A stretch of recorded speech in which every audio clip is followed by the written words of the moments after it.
like a rhinestone cowboy. Bum, bum. Welcome to the place to be reviews.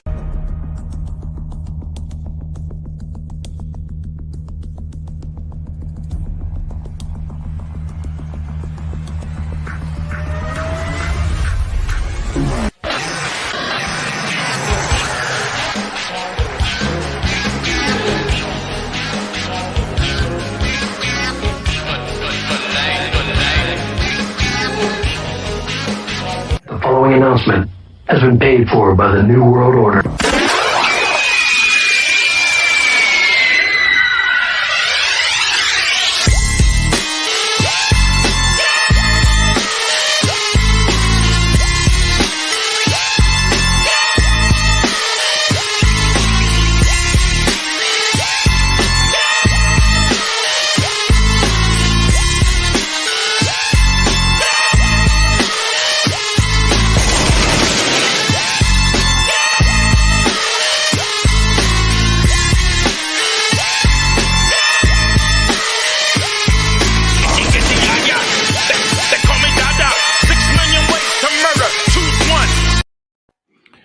Good evening, ladies and gentlemen. It is I, it is he, it is me, P-double-D-E, Tepwakuyan, in the place to be reviews.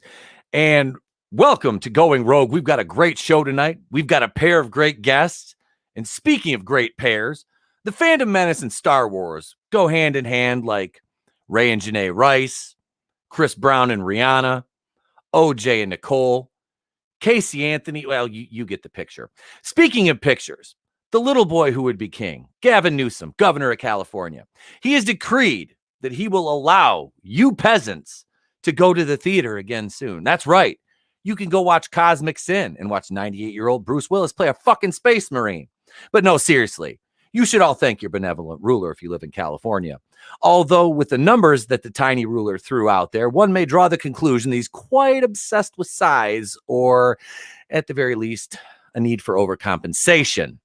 Speaking of old men in space, Bob Chapek, the Bob that answers to the other Bob who answers to China. Well, Bob Chapek had the Disney Q1 earnings call with the shareholders, and he tap danced around giving actual answers like he was Gregory fucking Hines. He bobbed and weaved like Ali. He gave shareholders all the non-answers they've grown accustomed to. Bald Bob Chapek also praised the queen of Lucasfilm, Darth Kennedy the not-so-wise. Not to be outdone, Kennedy and her merry band of purple-haired third-wave feminist land whales and soy-based beta cucks paid Chapek Bob back by creating a new Star Wars character based on his intellect. A fucking rock. This isn't just any rock. It's a fucking navigator of a ship called Vessel. Drink that down like Bill Cosby just sent it to your table with a note that says bottoms up. And I'll end it like this. An article from my favorite aging cat lady from the Mary Sue, Rachel Leishman. She wrote a mind-numbing article about James Gunn and his brief Twitter spat with the Illuminati's account over claims that casting had been underway for the long-anticipated arrival of Adam Warlock in the MCU. No, it's not Zac Efron. Settle down, High School Musical fans. The exchange was actually funny until Seth Rogen and Josh Gad got involved, which made the whole situation about as humorous as any given movie that stars Josh Gad or Seth Rogen. With all that being said, we've got a great show planned for you folks tonight. But first, let me wish a very happy birthday to one of our listeners, Nano Reaper. Happy birthday to you, sir. We hope you've had a great birthday. Thank you for spending your evening with us. Now, let me introduce you to the panel. First of all, my co-host with the most, ladies and gentlemen, Mr. Tony Tone Deaf of the Clown World Review. It's the owner of the worst channel on YouTube and commander to the legion of deaf heads, the world's wokest warrior, primitive-sided, toxic fanboy aligned with the like-minded, Tony Tone Deaf, rocking with you, Going Rogue Live, the place to be reviews. What's up, everybody in the chat? Everyone on the panel tonight, the pleasure's all mine. I'm looking forward to a great show. So let's get it cracking. Thank you, sir, as always, for being here. Let's welcome back to the program. It's been a minute since he's been here. Ladies and gentlemen, the new comic book Normie. Hey, new comic book Normie. My channel's mainly talking comics, mainly crowdfunded comics, And I also got a new channel, Brothers and Flaws Sports, where I talk about the sports ball with my brother-in-law. Nice, man. Nice. I saw that on Twitter. I was like, okay, because I think I gave you a follow. I'm not sure, but if I didn't, I will, and I'll make sure I go subscribe to the channel. We'll get the link in the chat here. And last but certainly not least, man, thank you for being here again, brother. Last but certainly not least, he's become a staple here on the show. Ladies and gentlemen, the Fandom Menace vampire, AngelousDraven. Hello, all. It's AngelousDraven here. As he said, the Fandom Menace vampire and one half of the Fallen Angels. Yeah, I do all kinds of gaming and stuff over there, and I'm here to have a good time as always. So let's get this started. Thank you, man. Thank you for being here. There, I'll go on camera. Hope you guys enjoyed the opening monologue. I was like, I want to do something a little bit different, and that might be a staple here on Going Rogue for me. As I just kind of threw something together, I'm like, these are things that need to be fucking said. And also, I want to address the Fandom Menace here real quick before we get into the first segment. Star Wars is fucking dead, literally. Star Wars is dead. It ain't coming back. I mean, I wish it would, but and this is me saying this is me, not Tim Pool. No, it is. It's fucking dead, man. When you have a ship named Vessel that has a navigator named Geode that's a literal fucking rock, your IP is dead. It is dead. You've let a bunch of asshats that don't give a shit about it kill it. And it, frankly, it makes me fucking sick to my stomach. It really does. Time Prophet Shalom, sir. He says Star Wars died 15 years ago. You know, I was in the camp in just of hope. I was trying to be positive. I spend so much time being negative because people want to hear me bitch and complain about Batwoman, which is evident by my video views. Thank you for watching the last video, guys. But no, really, Star Wars is dead. It is absolutely fucking DOA right now. And it hurts my soul and it makes me sick as somebody who's raising his 5-year-old son to love Star Wars. You know, it's dead. And now we're not coming out with another season of The Mandalorian for a couple years. It's like, there you go. I mean, I was all about the Boba Fett thing until all this shit with Gina Carano happened. Then it was like, yeah, same. Nano Reaper, you're absolutely right. It is his rock bottom, pun intended. And guys, let me acknowledge the chat. Like I said, we got happy birthday to Nano Reaper. We got Keely Chow, the Ultron of the Fandom Menace is here. The Time Prophet. I saw a Bone. Thank you for joining us, Bone. Culture Casino. Hail to you, sir. Hail to you. JM 2021. Hail. Daisy Divine. Thank you all for joining us, man. Well, without any further ado, without wasting any time, let me find the bumper here. And it's time for some holy shit news. Whoops. I didn't hit it. Holy shit! Are you thinking what I'm thinking? I don't know. Were you thinking, holy shit, a swordfish almost went through my head? Holy shit! Holy shit! And all the assholes want us to shit all over everything. Holy shit!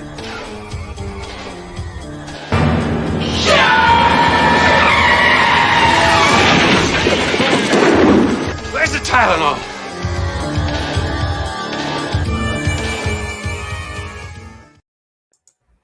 Oh, man. Here we go. Right here. SmokingGun.com. The first story of holy shit news for the evening, ladies and gentlemen. Virginia man, 54, needed a hand posing for a mugshot. Actually, it was 4 hands. I just hear the SJW thing where it's actually. Here it is right here. There's a mugshot for you, ladies and gentlemen. Look at that. That is beauty right there. I mean, wow. If did you say Virgin man? Virginia man, Time Prophet. Oh, wow. I don't, although I would say if this guy isn't a virgin, I would be shocked. I mean, that all does livestock count? I wonder. We'll go down the list here. Tony, what do you think of this, man? I mean, this guy is he's got some problems. He had to get his hepatitis from somewhere. Oh, I think I think this is like that. You know, we brought him up a few months ago that model. He became a model off of his mugshot. That one guy. Yes. This guy needs to be a CGI actor. Like, I think we found our Ben Grimm. Wow. Oh. He does quality mocap like Andy Serkis. Yeah. Mhm. Look at this guy. Yeah, this is a face I don't even think a mother could love. What the fuck is that? I mean, dude, how much ass did this guy eat before he got arrested? I'm about to say he needs to brush his tongue. Dude, that is unhealthy. Yeah. That is absolutely fucking unhealthy as shit. Like, I mean, seriously, dude, like I mean, I thought only hipsters ate ass for craft beer, not homeless people. But I mean, damn. Cocaine, it's a hell of a drug. This, I don't know. Whew. The ginger secreting out of his system. Look at his nose. Like, what the? He looks like what? Oh god. Well, that's probably where he fell on the ground because he was so drunk. I'm talking about like it looks like the judge from fuck was that movie with Dan Aykroyd where he had a dick for a nose? Nothing but trouble. Yeah. Nothing but trouble with Demi Moore and John Candy and Taylor Negron. I own that movie too. It's a great movie. It actually is, except for Dan Aykroyd's nose tripped me out as a kid. I'm like, why does that look like a dick? Like, That's the it joke. looks like I know. I like Bobo and Little Devil. Yeah. They remind me of Iger and Chapek a little bit. I think I get a definite Iger and Chapek vibe from Bobo and Little Devil. I don't know who's changing, which one's changing which one's diapers though. That's the caveat. God, I mean, this guy he's a hideous man. But let's move on to the next story here, and we will jump into this one. Is that a Glock in your pocket, young man? Suspect claimed to be packing, but not a pistol. Wink, wink.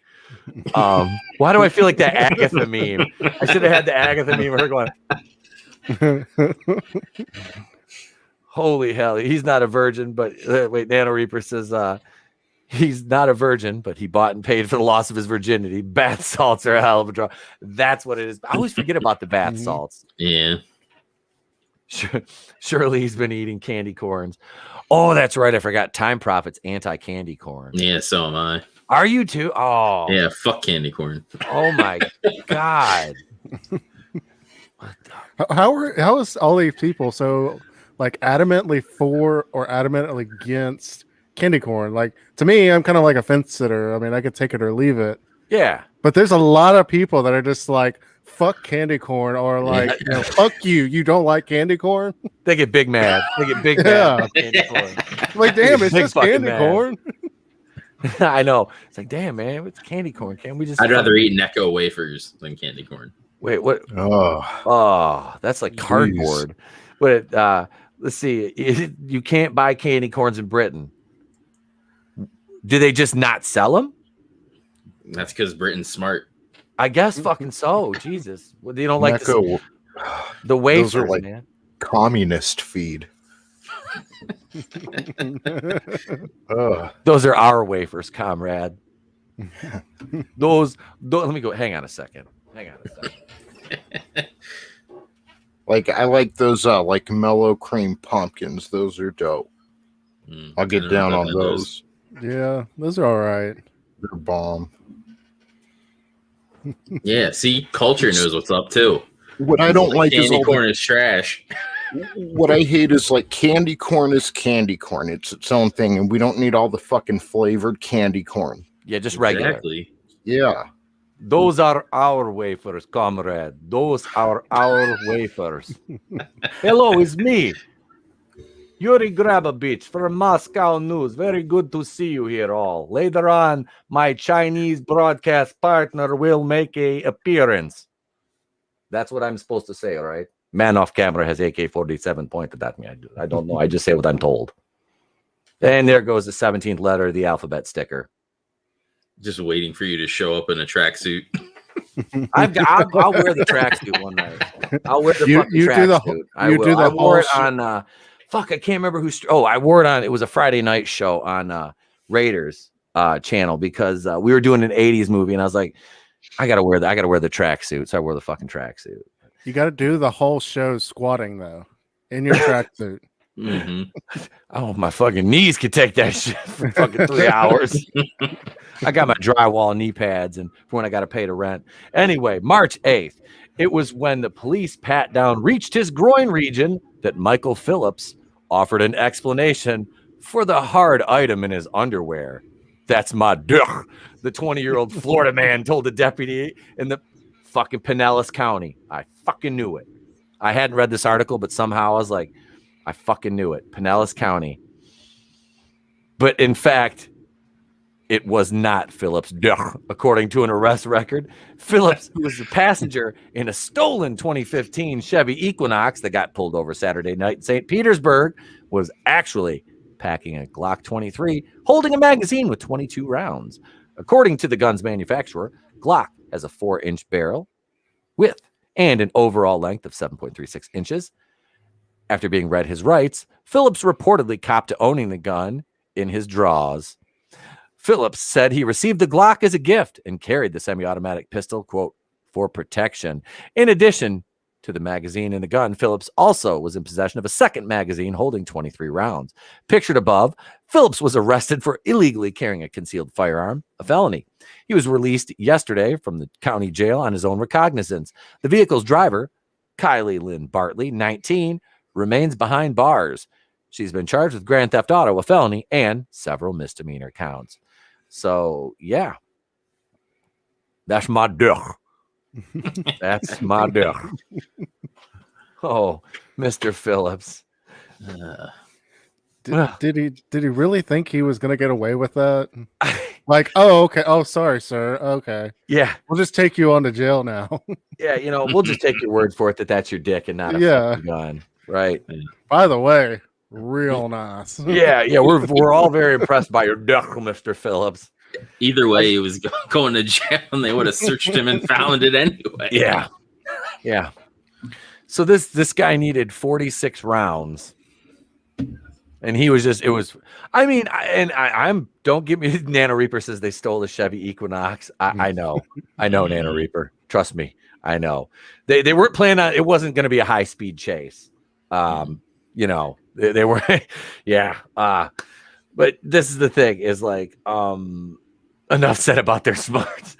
This guy, I mean, but let's be honest. Does this guy look like he's he kind of looks like it's like if you got Ricky from Trailer Park Boys from the dollar store.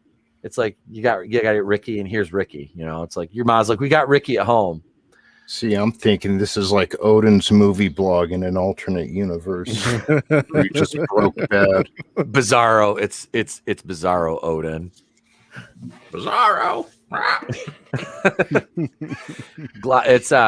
It's not plastic, it's like synthetic. Yeah, it's a polymer. Yeah. The frame is the slide and everything's in the barrel, it's all metal. Yep. That's my I learned how to shoot on the pistols on the Model 22 Glock, that's a 40 caliber. That's basically the pistol I learned on. My learnedness. But yeah, I love those. I love Glocks. I mean, they're a great fucking pistol. They really are, honestly. But this guy just, oh boy. Yeah, I mean, what do you do? With some, I mean, I don't know. This is a this guy's it's a fucking Florida man. Here's number 3. Cops, woman 39, successfully smuggled a loaded firearm hidden in body cavity into a Missouri jail. Well, it's one of two. Yeah. I mean, unless you deep throw the fuck out of that thing. I'm going to have to call the governor of Missouri on this, Kendo Slice, and ask him what the fuck is going on down there with the jail situation. How did she not get caught on the hammer? I don't know. Oh, God. Ugh.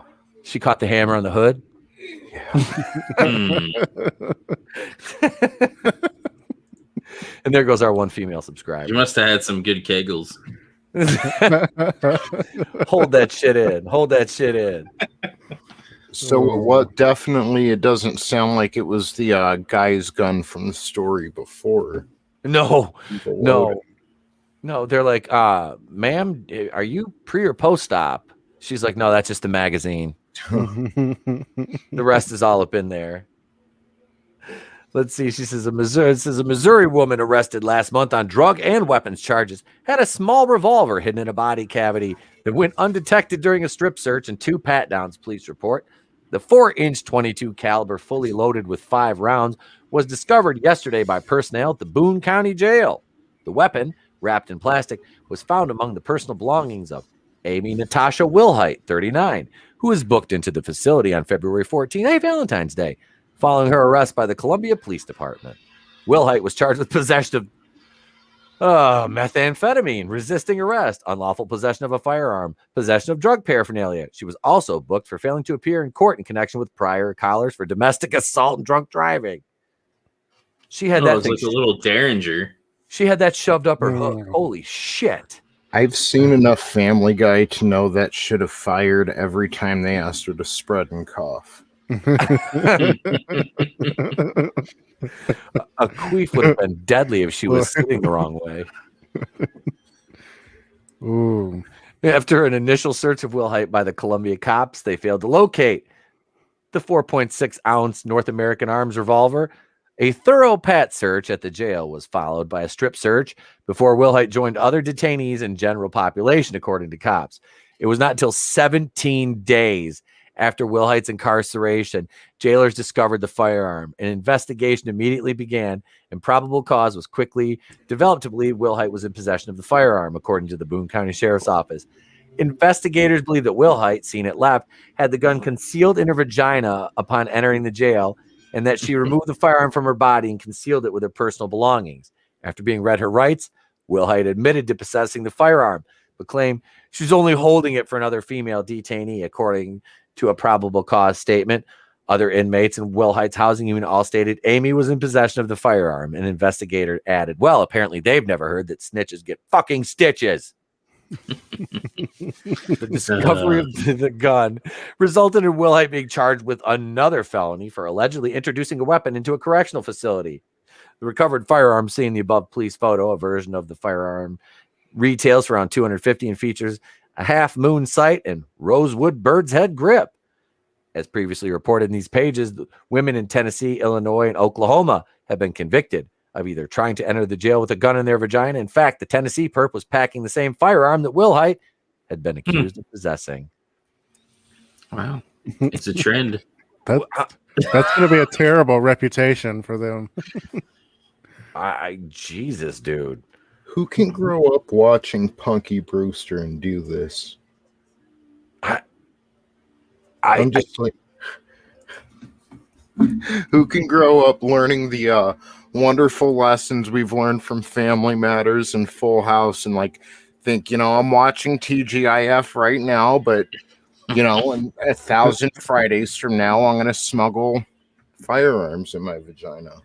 So there's that. Jesus. I'm just saying her TV parents would be sad. The people that raised her, okay? Mm-hmm. I'm fucking telling you. Nano Reaper, those are trash guns. Yeah, I'm sure. Yeah, at 22, come on. I mean, you could kill somebody with that easy as There's fuck. no stopping power. But I mean, dude, that 22 will do. I mean, if you put that shot in the right place, I mean, it's still getting shot. I mean, it ain't going to tickle. But I mean, as the calibers go, no, that's a pretty fucking low grade fucking weapon. Mm-hmm. Now, before we go to our last story, I wanted to take it off screen share because this is. What would Alan Thicke think of this? Alan Thicke, he'd be like, why did my son rap that song on the bicycle in 2002? I wish Kirk Cameron was my boy. He's gonna save Christmas. He saved Christmas. Yeah, he saved it, y'all. But he didn't do shit for Kwanzaa. Fucking bigot. I was actually at. I used to go to Creation back in the day, and he was at one of those because he was, preaching his godly stuff. But yeah. Look at Mad Mardigan's in the chat. 22 in cases can do more damage because it will bounce around inside you. Right? Yes, sir. That's to say it plays ping pong inside your fucking body. That shit is yeah, that shit that like I said, that don't tickle. That don't be getting shot. Like Cat Williams said it best. He's like, getting shot in real life ain't the same goddamn thing as getting shot in a fucking movie. He goes, or a music video. He goes, ain't nobody singing, ain't no choir, there's no angels, ain't no bitches come out. He goes, no, that shit just fucking hurts. So this last story is the epitome of just pure Florida man. It is just, yeah. So everybody is familiar with Frozen by now, and we mentioned Josh Gad earlier and how painful he is to. The only movie I can actually say I like Josh Gad in is Pixels, because I fucking love Pixels. I do. And while his character is rather annoying in it, I still think he's kind of funny in the movie. But that's just part of being able to separate art from artist. Here we go. So Olaf, yeah, got Olaf got the raw end of a deal. Psych eval for accused stuffed doll assailant. Floridian violated unicorn and Olaf from Frozen. Wouldn't it have been funny if it was Josh Gad instead? I'm just saying. Do you want to build a snowman? What are you doing? Get away from me. Just let it go. Let it go. Let it go. Let the copyright claims flow. Yeah. Why were these people all like, before we go on with it, why would they be so fired up to make Elsa a lesbian? I mean, they were like dead set. Was it her or sister? One of them on being a lesbian. And not that there's anything wrong with that. I fully support lesbians, especially the ones on Batwoman. But I mean, yeah, here's culture. Do you want to bang a snowman? Hail Machiny 90. Hail to you, sir. Hail to you, sir. Hail to the chat. Time Prophet, man. It says, if you're going to prison, insert a can of Walton's brew. All lesbians are frozen. I could play the intro. I wish I could just fast forward to the end of the intro for the morning show where I kicked it into the Afro Man, because I interwove Afro Man crazy raps, Colt 45 and 2 zigzags, baby, that's all, with Grace Randolph saying, so she's like a staple. You know what? Fuck it. It's my show. I do what I want. Here. Whatever. Enjoy this just for a couple seconds. You'll see what I mean. Here's the Grace Randolph. This is if you're on the fence about joining for the morning show tomorrow, this is what you get to wake up to. Welcome to the place to be. Reviews. It's a beautiful morning. So I think I'll go outside for a while. So wait a minute, man. Hey, check this out. So oh, man, tell him. It was this blind man. Right? So he was feeling his way down the street with this stick. So he walked past this fish market. So he stopped. He took a deep breath. He said, "So good morning, ladies." It's a beautiful. Yeah, that's the. I love you, Grace. I want you to have my kids. Seriously, what's up, Grace? Holla at your boy. So you know what? That would be like a deal breaker. That would just be like, I could just see her. She'd be like, I'd be like, yeah, you got it, Grace? Yeah. And she's all like, fuck, she's ready to go. Like she's ready to pop off. And just like, instead of like a normal orgasm, like moaning, like biting or like scratching her, and she's just like, so like, oh my God. I'd be like, I'm out. No, I'm done, Grace. Yeah, she's like, that's why you have to have something to put in her mouth, to she's like, stop that. You're gonna show me your O face. I'm gonna show you my so face. All right, let me go back to this last screen share before I got off on Grace Randolph. Just make sure you check for 22s before you. Yeah. Boom, boom, bang! What the fuck? I had it pointed backwards. You shot at my booty. So this Floridian violated unicorn and Olaf from fuck, they got a video of this? I don't know. I don't know. Do it. Do it. Jesus Christ! All right, fuck it. Wait, hang on. I gotta stop. I didn't get the audio. Let me share the audio too. Yeah, we'll do it. Fuck it. Why not? Why not watch a grown man fuck a unicorn in an Olaf in a store? Right? Why not? All right, here we go. Let's see what he's got. Oh Jesus! Here we go. This can't get to be that bad. Oh my God! Father, can you hear me? Oh, dude, don't show us dick. See, he should have put on an Olaf onesie to do it. What the fuck? Wait, what did his shirt say? What's that? What did his shirt say? Doesn't matter. Dude, this guy is just fucking. Look at him. He's like, whatever. I'm gonna take this home. Oh, it's one of those big ones. Come here, Olaf. Yeah. He's like, I'm gonna wipe my spunk off on you. Come here, motherfucker. What the I gotta sing it. Do you want to fuck a snowman? Feel him on your ball. Snowman. What the I am so just confused and so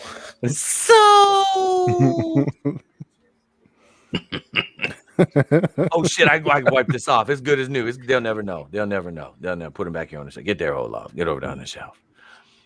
I hope they burned all that merchandise. Look at this guy. See a Star Wars shirt. I knew it. He's the Last Jedi fan. Oh, I knew Jesus. it. He is wearing a fucking Star Wars shirt. Yeah, I knew it. Dude, he put it on top of the pyramid.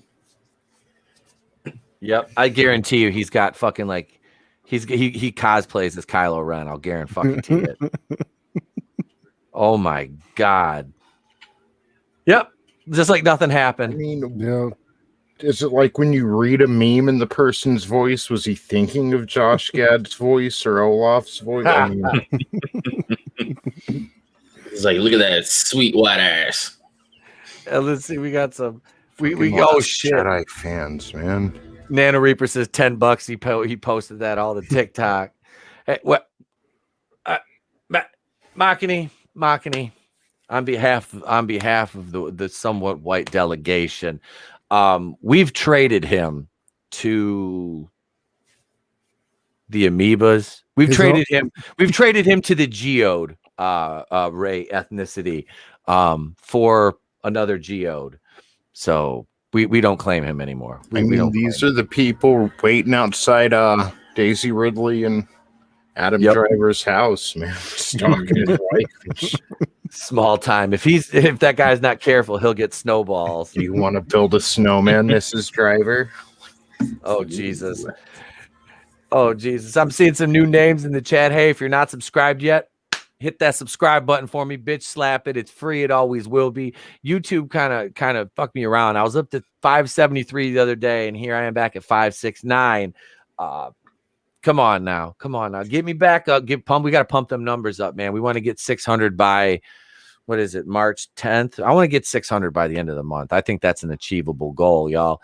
Let's make this happen. Share the stream. Smack the like button if you're enjoying the content. Thank you, guys.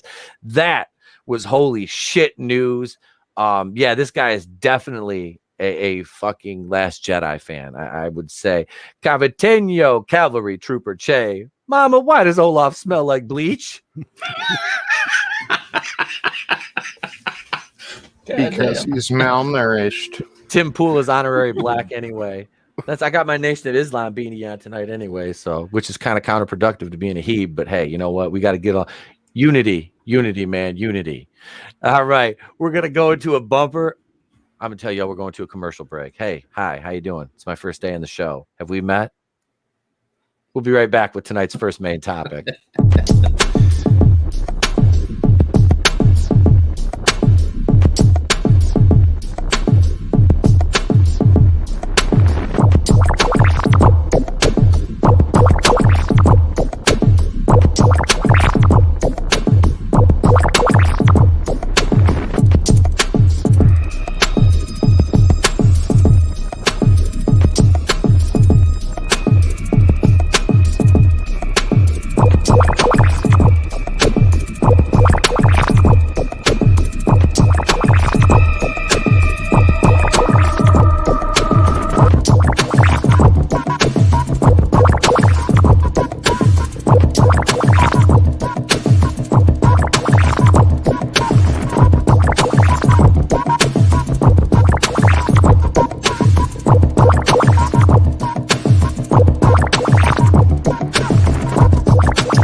Oh shit! Wait, Time Prophet says, "Did Angelus do to his camera what that guy did to Olaf?"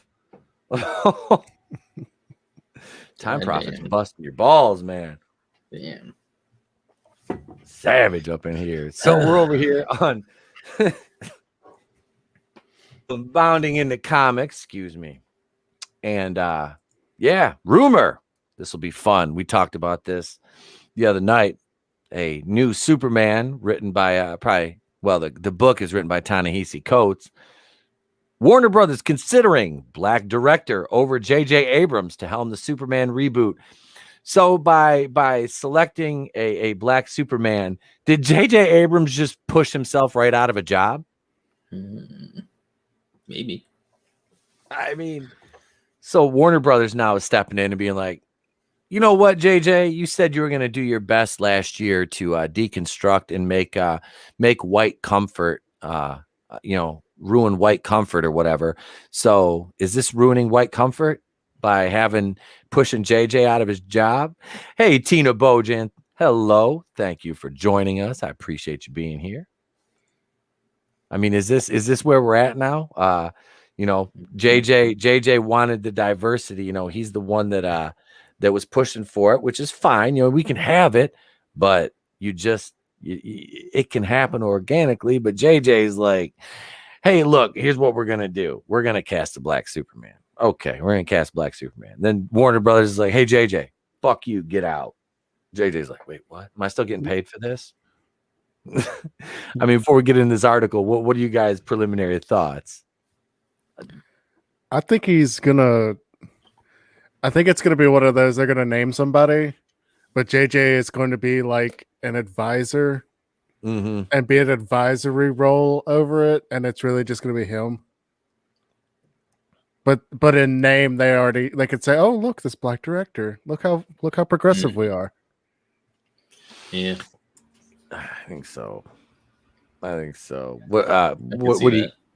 Yeah. It'll probably be like a Lost situation, because JJ had that, was it like $200 or $500 million deal with is it Warner Brothers or Time Warner, whatever, and he's getting paid either way. I mean, he's going to executive produce anyway, and it's under Bad Robot, I think. Yeah, nobody wants to watch your superheroes. So look, we're going to give you ours. You can use no, we mean it. We mean it, black people. You can use Superman, and we're going to let you write for him. And nobody, I don't care. Nobody wants to see Green Lantern. We're going to let you use our guy. Okay. Yeah. And you're going to get to write him and direct him. That's how good of people we are. Yeah. And that's about what I was thinking, Draven. I think you said it right. Hand-me-downs. Yep. It's like that is the absolute like 180 of inclusion. Yep. It really is, because it's like you could do a Steel movie, not with Shaq. Somebody that's actually competent and a good actor to do Steel. Now Shaq you could also do Green Lantern with Jon Stewart. Yes, thank you. There's and I mean, shit. Do people not remember Meteor Man or anything? I mean, dude, Robert Townsend as Meteor Man was fucking gold.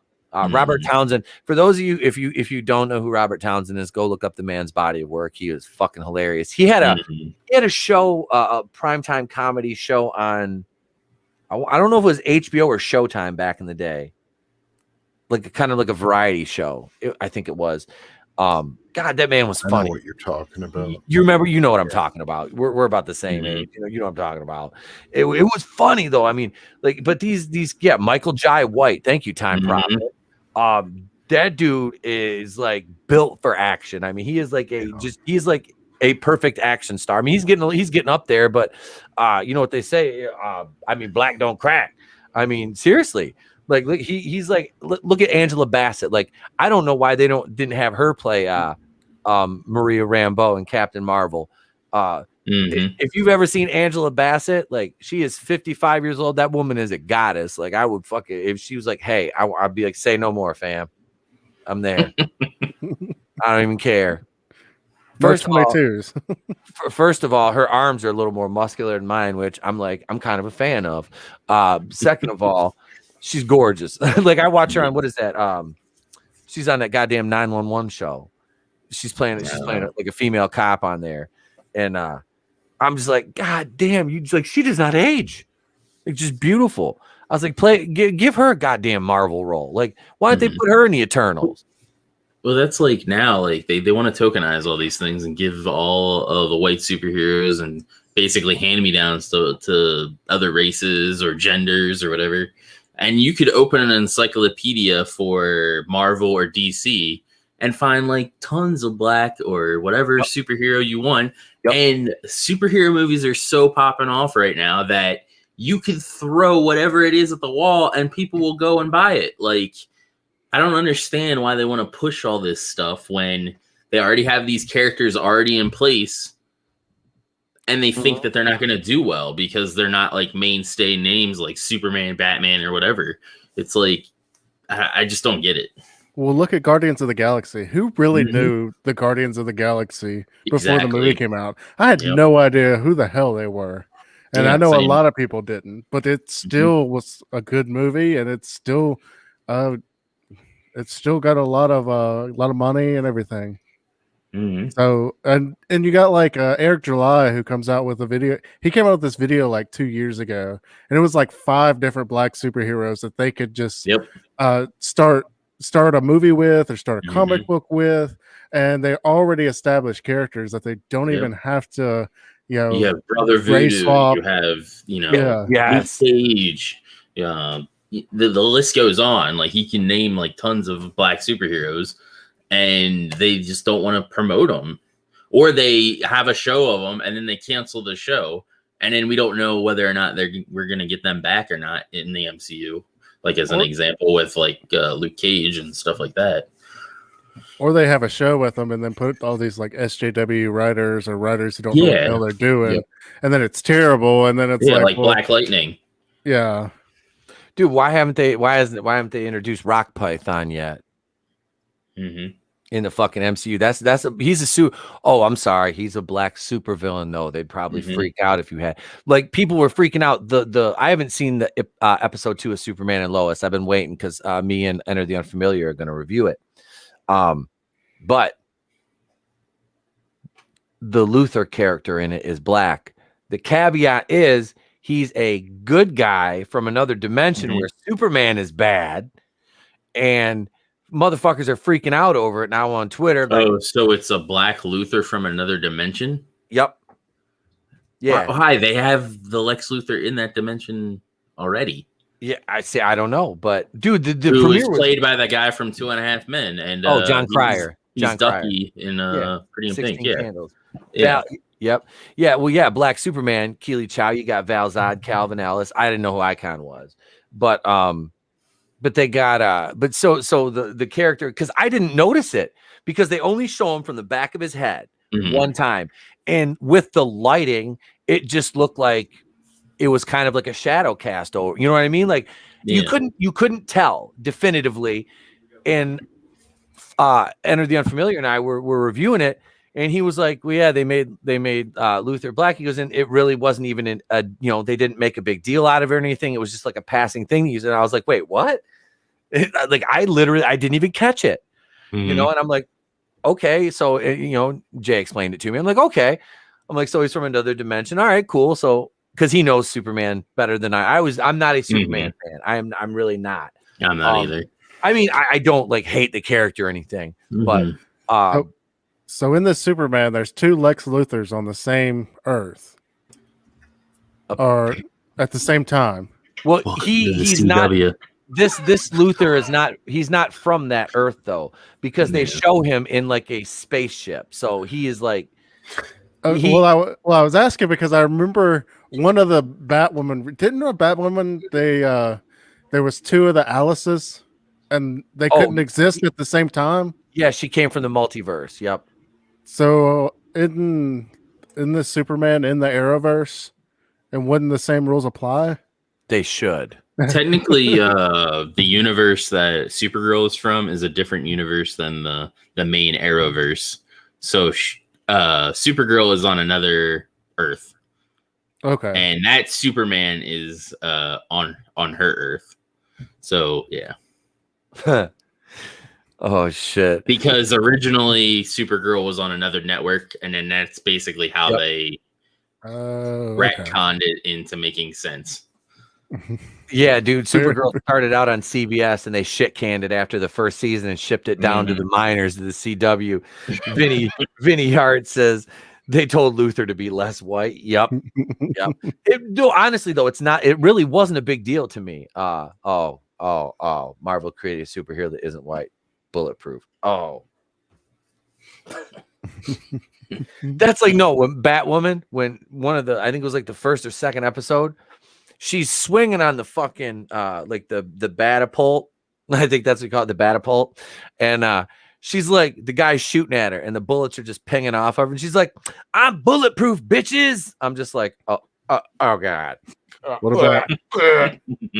Thing is, though, what about from here, around here? There's nothing around her mouth. All they have to do is shoot her mouth, and that's it. Hush shot her with that fucking 12 gauge with the kryptonite fucking shell in it, like back in episode 2, and then she punched his face off because he had Bruce Wayne's face on. That's after she outran the Batmobile. Would it be ironic if it was in the missiles? movie theater? That's right. Yep. What's that, Tony? Would it be ironic if they shot her in the mouth in the movie theater? Wow. Wow. Well, think about it. Talk about a bouncing bullet, because everything around it is bulletproof. Yep. So it would just shoot at her mouth and start bouncing around all over the place. It just be inside her seat, and she gets shot in the mouth in the movie theater. Like in The Boys. Yeah. I wonder. Wait, I haven't seen The Boys. I wonder why though. You have done that yourself. Why'd I get shot in the mouth in the movie theater? Well, I'll give you one hint. You wouldn't stop talking. So back to this article now. As the pieces continue to fall in place for J.J. Abrams' year-long dream of taking on Superman and fucking it in the ass, like that episode of South Park where they did the storm. Never mind. With Warner Brothers recently announcing that he would direct a film based on the Man of Steel, written by Black Panther comic writer Ta-Nehisi Coates. A new rumor suggests that the studio may pass on putting bad reboot producer in the director's chair and instead go with a black creative to helm the film. This guy is a fucking douchebag. This guy is a fucking douchebag. Ta-Nehisi Coates, he is a complete fucking asshat. He's a terrible writer too. Yeah, that's it. He's not even a good writer. I read his Captain America, and it's awful. Like none of it is about Captain America. That's it. It's the one with the Nazi cap, right? No, it's after that. So it kind of it's trying to set like Cap coming back and coming back to being Captain America, and pretty much he gets talked down to by every woman in there. Of course. There was one storyline, and this was the one I quit on, and it was like they literally went to the border to fight these blonde-haired guys who wore like Confederate flag masks, who were terrorizing the people crossing the border. That was an actual storyline. Holy shit! Seriously? Wow. Yes.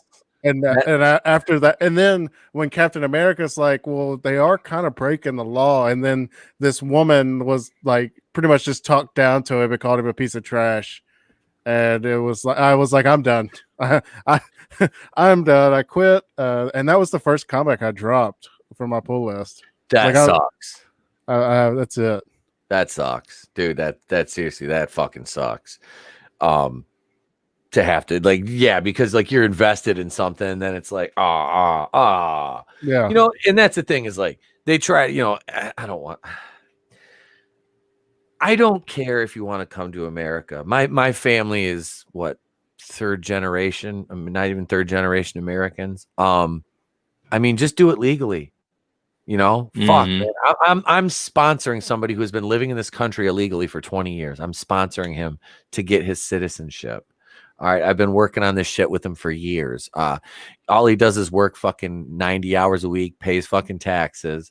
But I mean, that's the kind of people that we want here. He's a good dude, he's a family man, people like that. Just do it the fucking right way. He's reconciling all that shit now. Like you said, he might have to go back for a while. He might have to go back for a year. And he says, I'm willing to go back for a year if I get to come back and be a citizen, brother, I said, that's why we're helping you out, man, because he's like my wife's best friend's husband, good dude.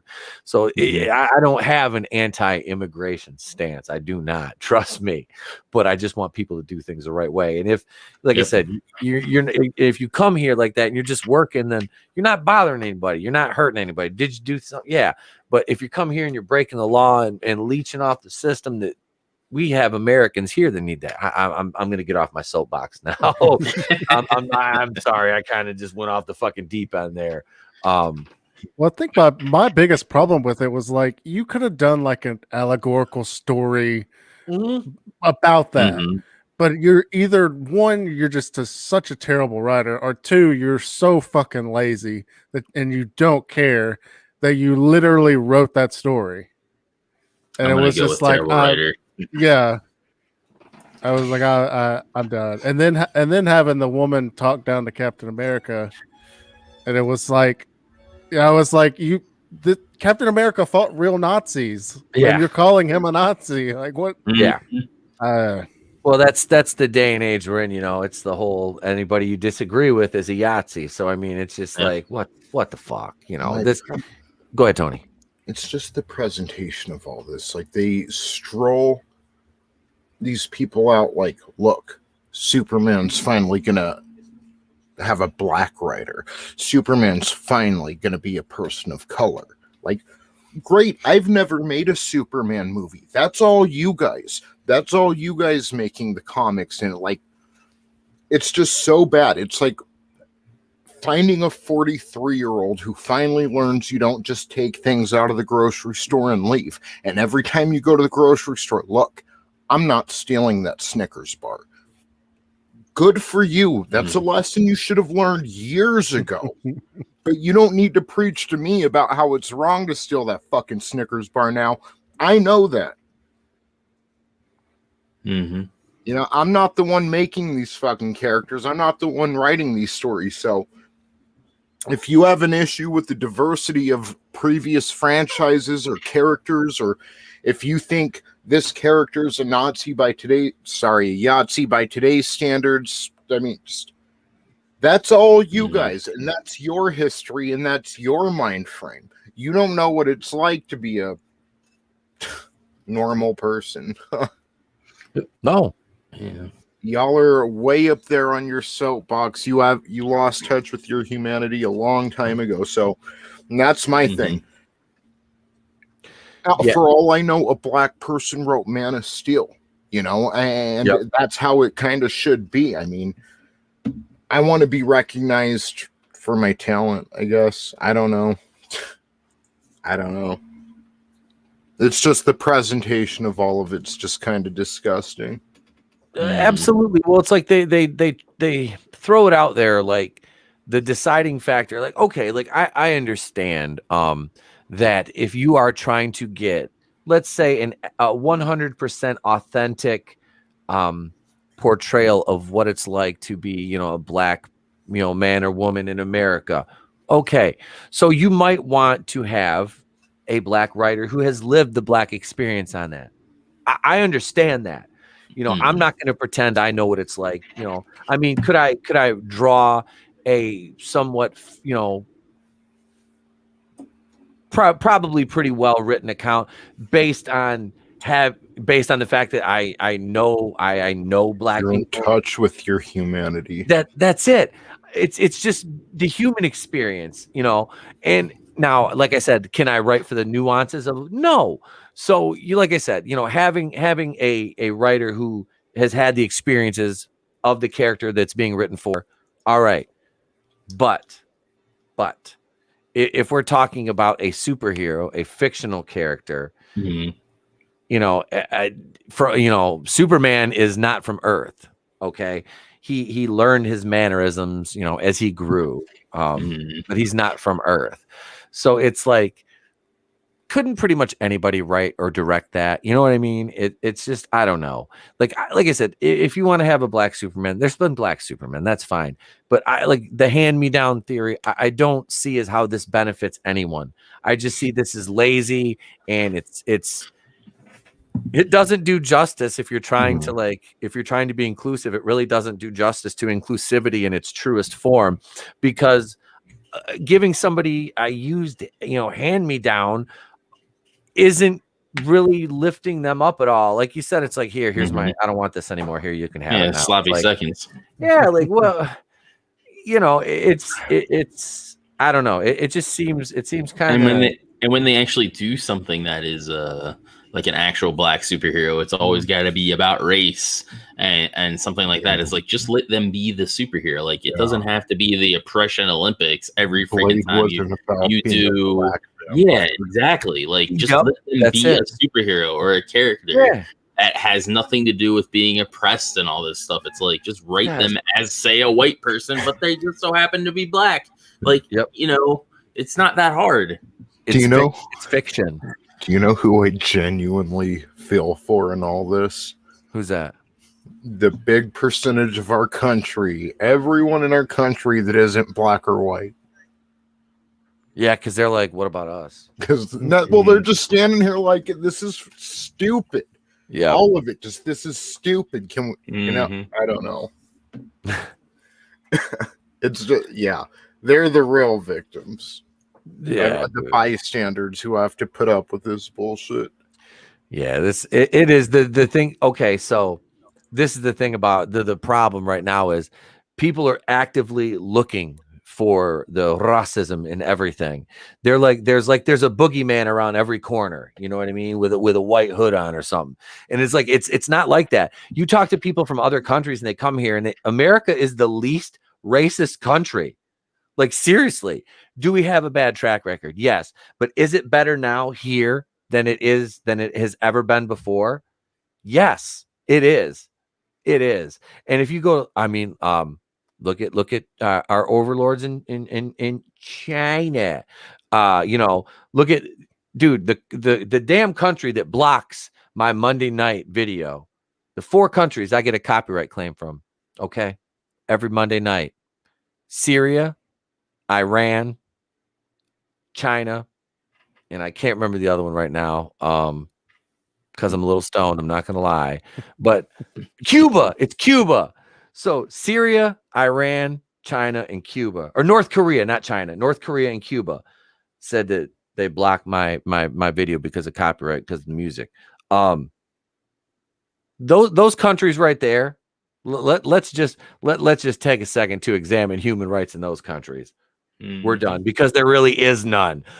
So let's just back the truck up a little bit on this, how bad the US is. It truly is not. Like I said, if you actively look for something, you're going to find it around every fucking corner.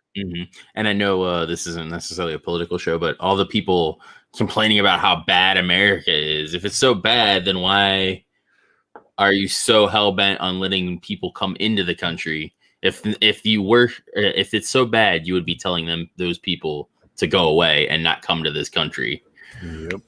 All of a sudden, you see motherfuckers from Ecuador going, "Yeah, you know what? We're going to stay here. We're good. We're good."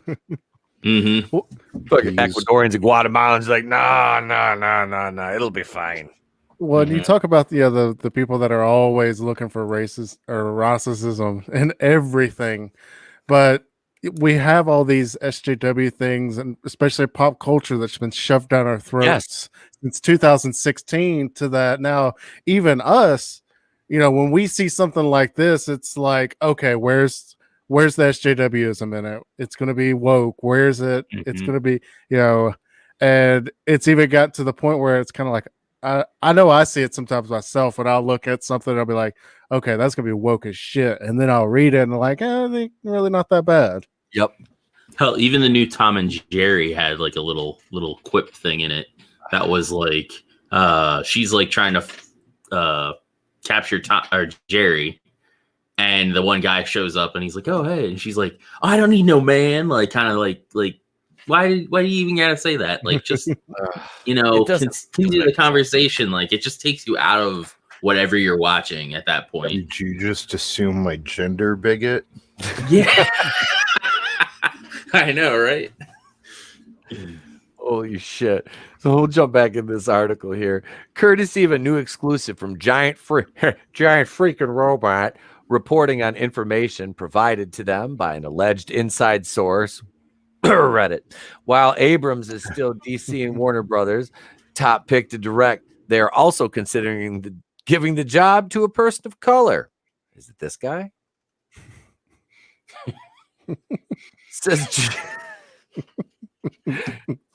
Says GFR's Oh my. Oh. What a story, Mark. I don't know. All right, I'm all right. I'm good. Thanks, Bree. Thanks. Says GFR's exclusive. The Superman reboot has not named a director yet because Warner Brothers DC wants J.J. Abrams to direct, but there is some discussion about giving the job to a black director instead.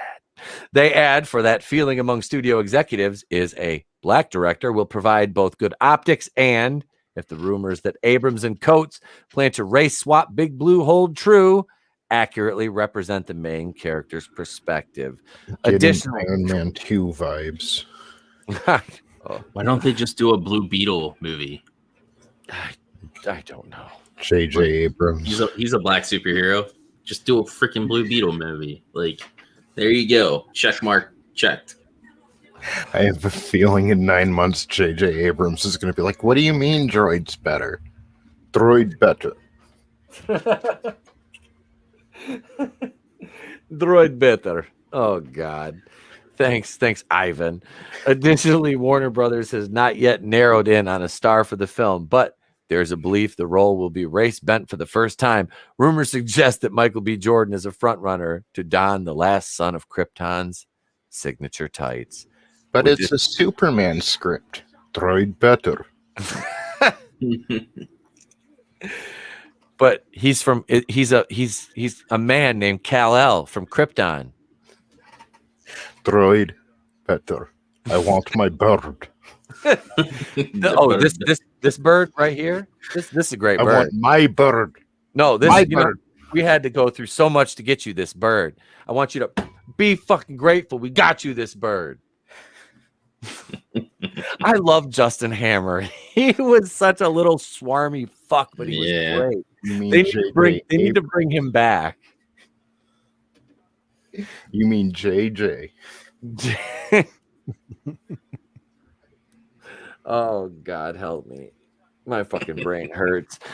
With this version deciding to make the Man of Steel a person of color, there is the thought that a black director will provide a better perspective on the film as well as be good optics for the production, the site said.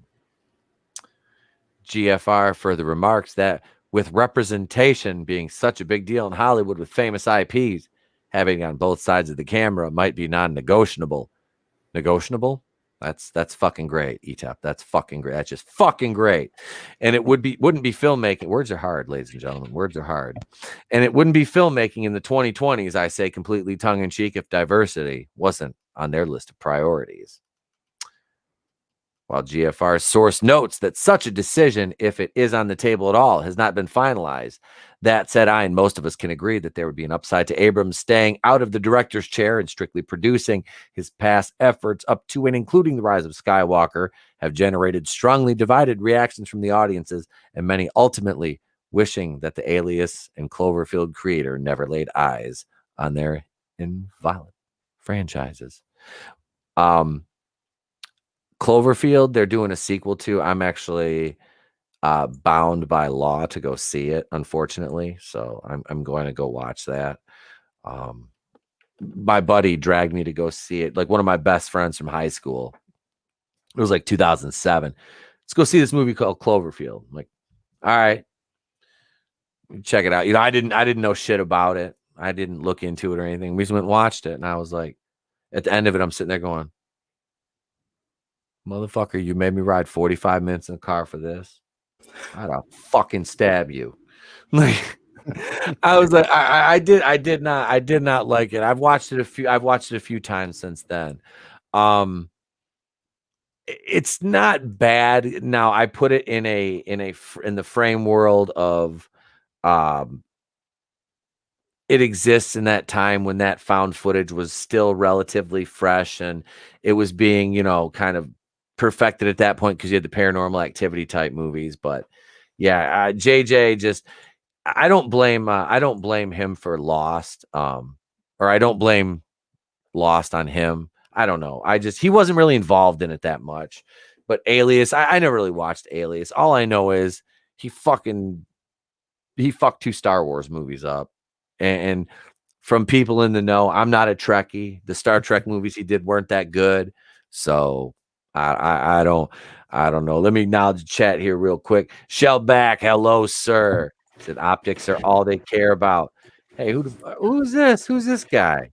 Who's this guy? It's the men's room. Hail men's room. Thank you for joining us. I appreciate it. I do appreciate it. Did you say? Wait, was that? That's the wrong one. Where Time Prophet? The chat jumped on me. Sorry. What did you say? Time Prophet? Did you say this virgin?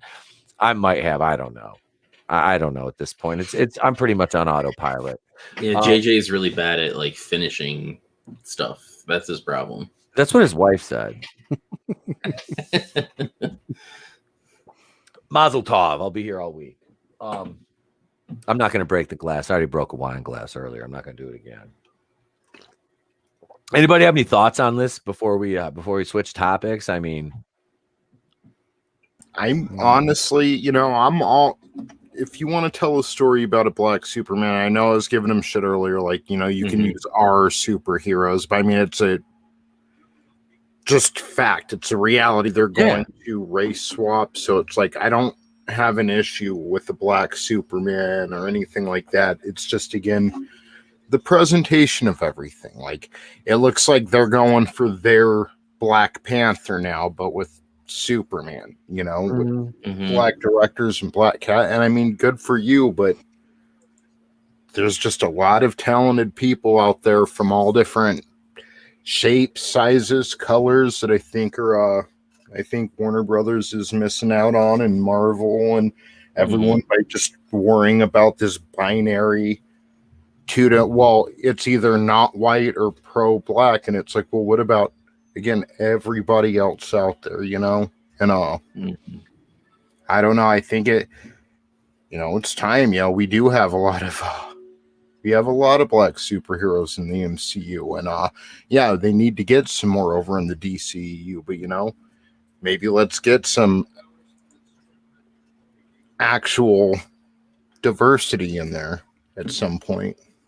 Once we're done with this binary way of thinking, I guess. Oh, this is a good question, Keely Chow. Speaking of Alias, is Sydney Bristow going to be canceled for disguising herself as a geisha? I will say no, because I do remember that episode, and Jennifer Garner. Yeah. I'm not gonna lie, man. She's still good looking. Jennifer Garner is still a good looking woman. Is Ben Affleck possibly like one of the biggest like pimps out there, like outside of like George Clooney? Like, I mean, Ben Affleck has like pulled more top shelf in Hollywood than like, I mean, dude, J-Lo, he married, weren't they married for a minute? I think so. They married Jennifer Garner. I mean, Jennifer Garner is not like, I don't know. I mean, she's, maybe this could be like an after hours. This should be like a Patreon. Oh, Ben, I love you, Ben. Want my taco flavored kisses? Taco flavored kisses. Taco, burrito. Hey, what do you want, J-Lo? Tacos y burritos. You want my taco flavored kisses?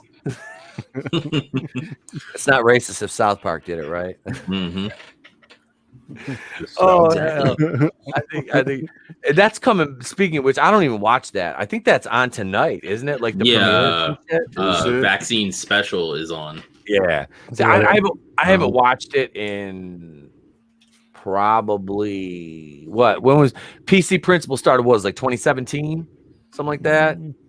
2016, 2017. Yeah, that was like about the last time I watched a new episode. They got PC babies now. Him and Strong Woman had a bunch of kids. See, I saw the clip of like the Strong Woman thing with was like Macho Man basically. I saw that. Yeah. Is that Benny Hill, dude? I was Time Prophet. I was playing the Benny Hill theme song for my son the other day.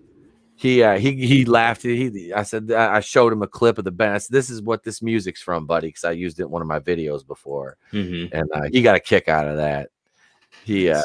Well, shit. He was asking this morning because like I let him, DJ, Mini Meatap in the truck in the morning.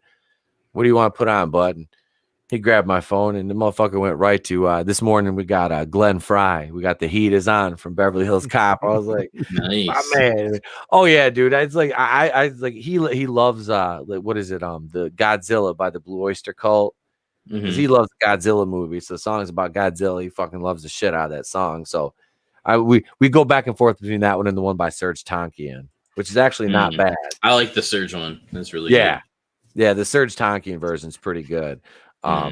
So we're going to slip into something more comfortable, which is another topic, but we'll be right back after these commercial breaks, you bastards.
Is that Shang-Chi? You fucked up. Oh shit. Good night, Time Prophet, brother. Thank you, man. Shalom. L'chaim Mazel Tov. Thank you for joining us, my brother. I appreciate it. Let's see. Tina Bojan said Ben Affleck is okay, but he's no Ryan Reynolds or Tom Ellis. Yeah, I'll give you that. I am comfortable enough in my masculinity to say that, yeah, if I had to pick between Ben Affleck and Ryan Reynolds, I would definitely go with Ryan Reynolds because he's way funnier than Affleck is. So yeah, if I have to pick, Ryan Reynolds, he's dreamy. He's dreamy. He is definitely and he's dreamy. Deadpool. You see, and I'm not even a big Deadpool fan. I remember Ryan Reynolds more as like Van Wilder. Like Same. Waiting. Oh fuck yeah, Waiting was funny. Okay, so Van Wilder, I almost threw up in the theater watching that. True story. And you all know why. You know the scene. Have you all seen Van Wilder? I have, but it's been ages. I was about to say it's been a long time. The dog and the donuts, the eclairs, and the filling in the donuts, if you know what I mean. The dog had his balls were backed up, and when the frat was eating those, dude, I almost. And then a stuffed Olaf was thrown in the middle of them. A little crunchy. Yeah, me and my boy that went to see it, like we got drunk and we went to see the movie, right? And I almost threw up on him in the fucking theater. He's like, "You bet." He looked at me, he goes, "You better not." I was like, "Oh fuck!" He saw me go. He goes, "You better throw up in that fucking popcorn bucket." I'm like, "Fuck you, you insensitive prick! Let me throw up on your lap." Nano Reapers is Deadpool sucks. I like the first one. I haven't seen the second one. I have Second not. one's good. Is Yeah, it? Like I said, Yeah, I have liked not. it. I have not seen it. We get to see Juggernaut, redeemed.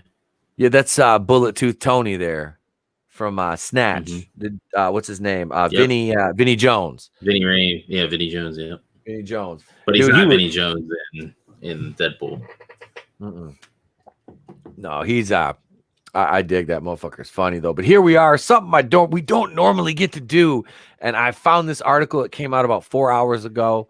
When this had dropped like in under an hour, I think, by the time when I was writing the outline.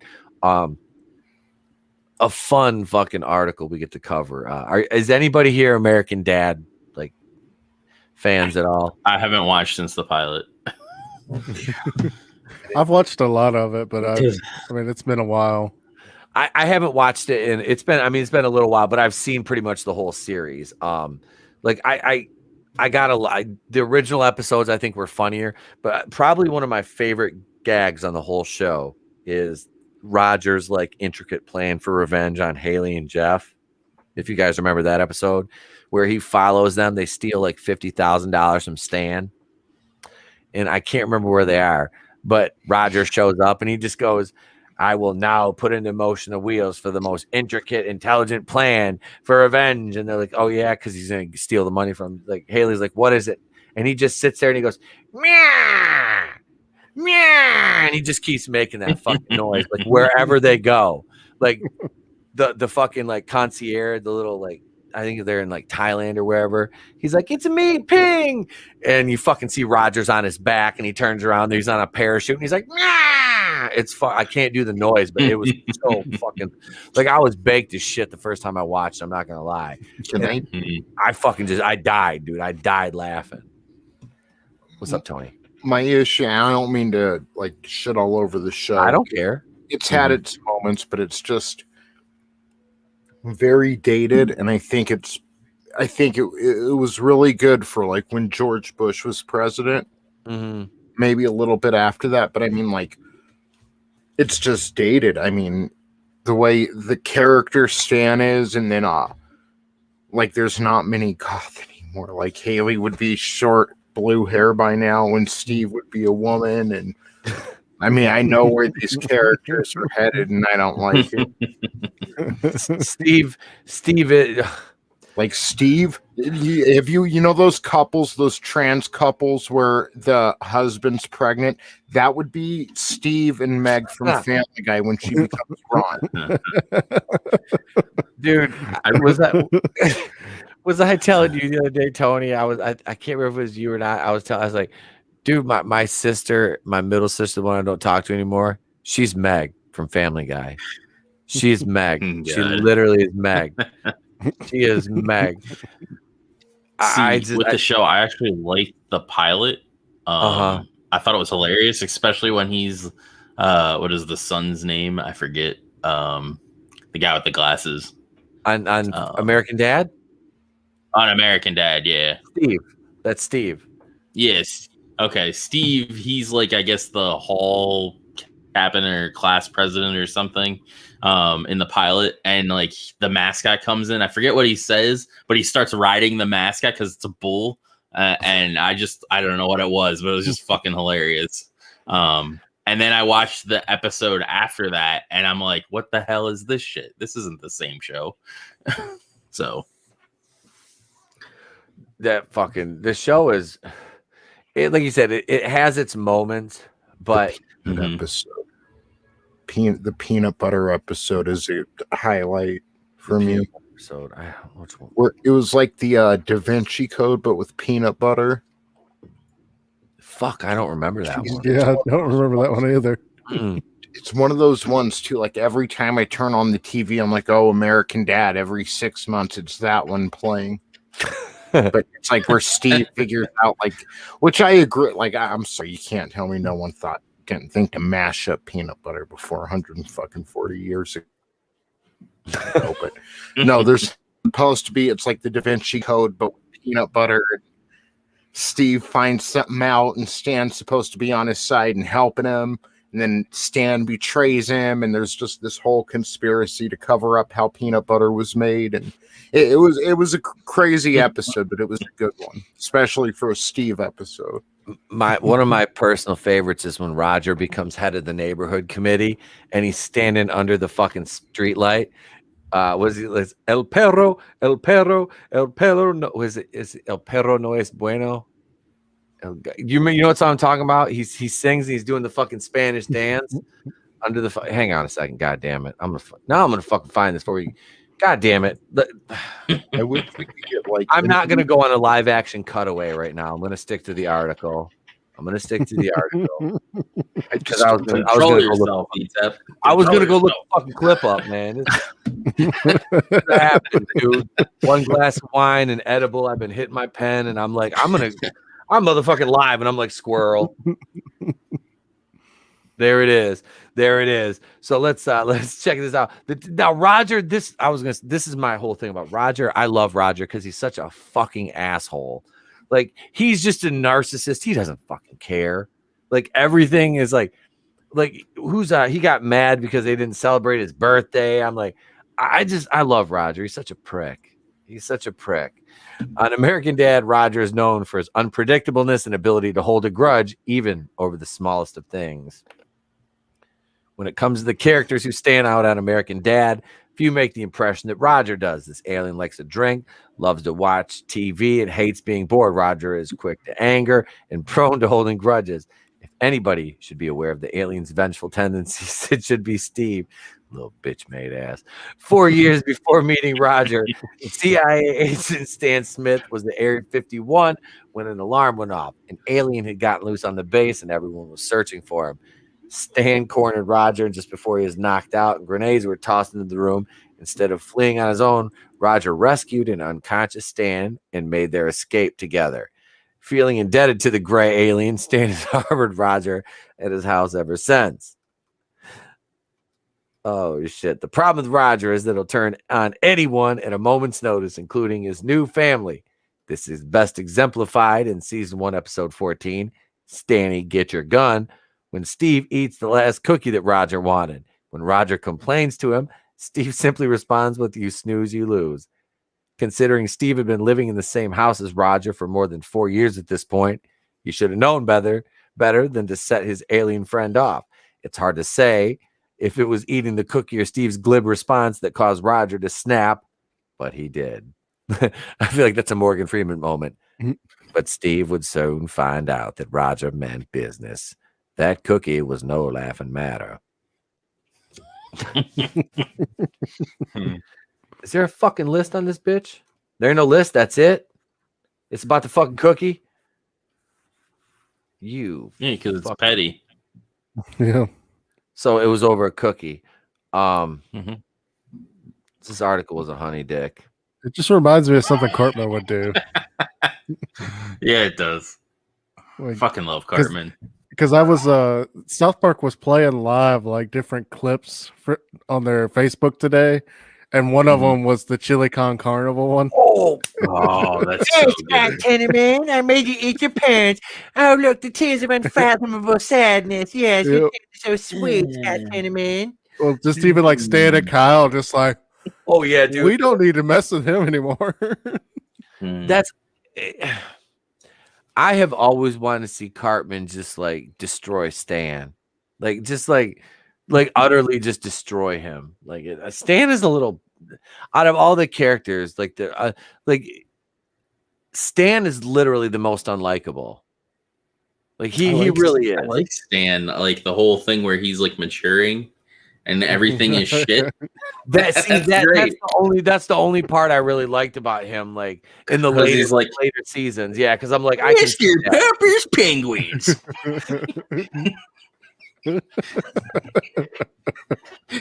It's just a bunch of piles of shit. And then he goes to the doctor and he's like, "Oh, well, that just means you're a cynical asshole." Yeah. That was one of the few episodes of South Park that my wife has ever watched because she fucking hates that show. I'm like, I want you to watch this episode because I'm like, tell me this isn't me. and I can't remember what year that came out. I want to look that up. I don't know, but anyway, she was like, "Yeah, that's basically fucking you already." She goes, "I don't know whether I should be like sad that I'm comparing you to a child, or I'm like, you know what that makes you?" She's like, "Shut the fuck up." I'm like, "All right." I was like, "You were a school teacher at one point, right? So I mean, it's just second nature, right?" She's like, "Shut the fuck up." That and Stan recently created a death metal band called the Crimson Dawn. Did he? So, yes. So see, this is I don't know. He was pissed off at his dad for creating Integrity Farms or whatever. Integrity not paying attention. Yeah, that's right. Didn't his dad become a pot farmer or something? Yeah. Yes. All right. It's just hilarious. And Tally is his inspector. It's not as good, I don't think. I kind of feel like they were like, fuck it, man. If Comedy Central's going to pay us millions and millions of dollars to release like 10 episodes a year. Yeah. Because it's not that they don't like what they do. It's just they've moved on. They're doing. Yeah, I think they wanted to cancel it, and they basically came to the agreement to just do 10 episodes each. Because it used to be like 20 some episodes or something like every 20, season. Yeah, it was like 22. I think they want to walk so they away in Comedy Central. Well, we'll give you more and more money for less and less episodes, and it's like it's such a ridiculous amount of money for 10 episodes. They're like, I mean, who wouldn't do it? And the episodes now are more narrative driven. They're not like one-offs like they used to be as well. But it's because not, of the shorter season. It's not a very good. No, dude. That's what I said. The Thrones episodes were great. I tapped out. I'm like, nah, I'm done. Like same thing with Family Guy. Like I was watching season 1. The wife and kid were gone this weekend, so I went to bed. You know, and I'm in my room and I'm chilling. I got the fucking big screen in there. I threw an old school DVD. I bought these bitches like when they first came out, like when the DVDs for Family Guy first came out. So through season 1 in, I'm sitting there and watching season 1. I'm like, man, this shit was funny. Like this shit was funny, you know. And now I'm just looking. I mean, the animation's gotten a little bit better. I mean, yeah, some of the shit is all right, but I'm like, it's not like those first couple seasons, like Chitty Chitty Death Bang. You know, what is it? Since they were canceled and came back, they haven't been the same. No. When they were aware of their success, it changed. That's it. That's Dance it. with me, Lois. Dance the dance of life, and he like trips. Smashes. Scarface was here. What's up, you cockroaches? Just kidding, but for real, how's everyone? Oh, Tony. What the hell? I was tickling you, and you hit me with a frying pan. Yeah, I'm bleeding. Yes, there's a lot. Yep, we're being proactive on that one. I saw that coming a mile away, didn't you? I saw that one coming. Speaking of seeing things coming, here comes a break. We're going to jump into it. We got one more to go before the main event topic. So buckle up. Let's see here. Which one are we going to do? We'll do this one right here.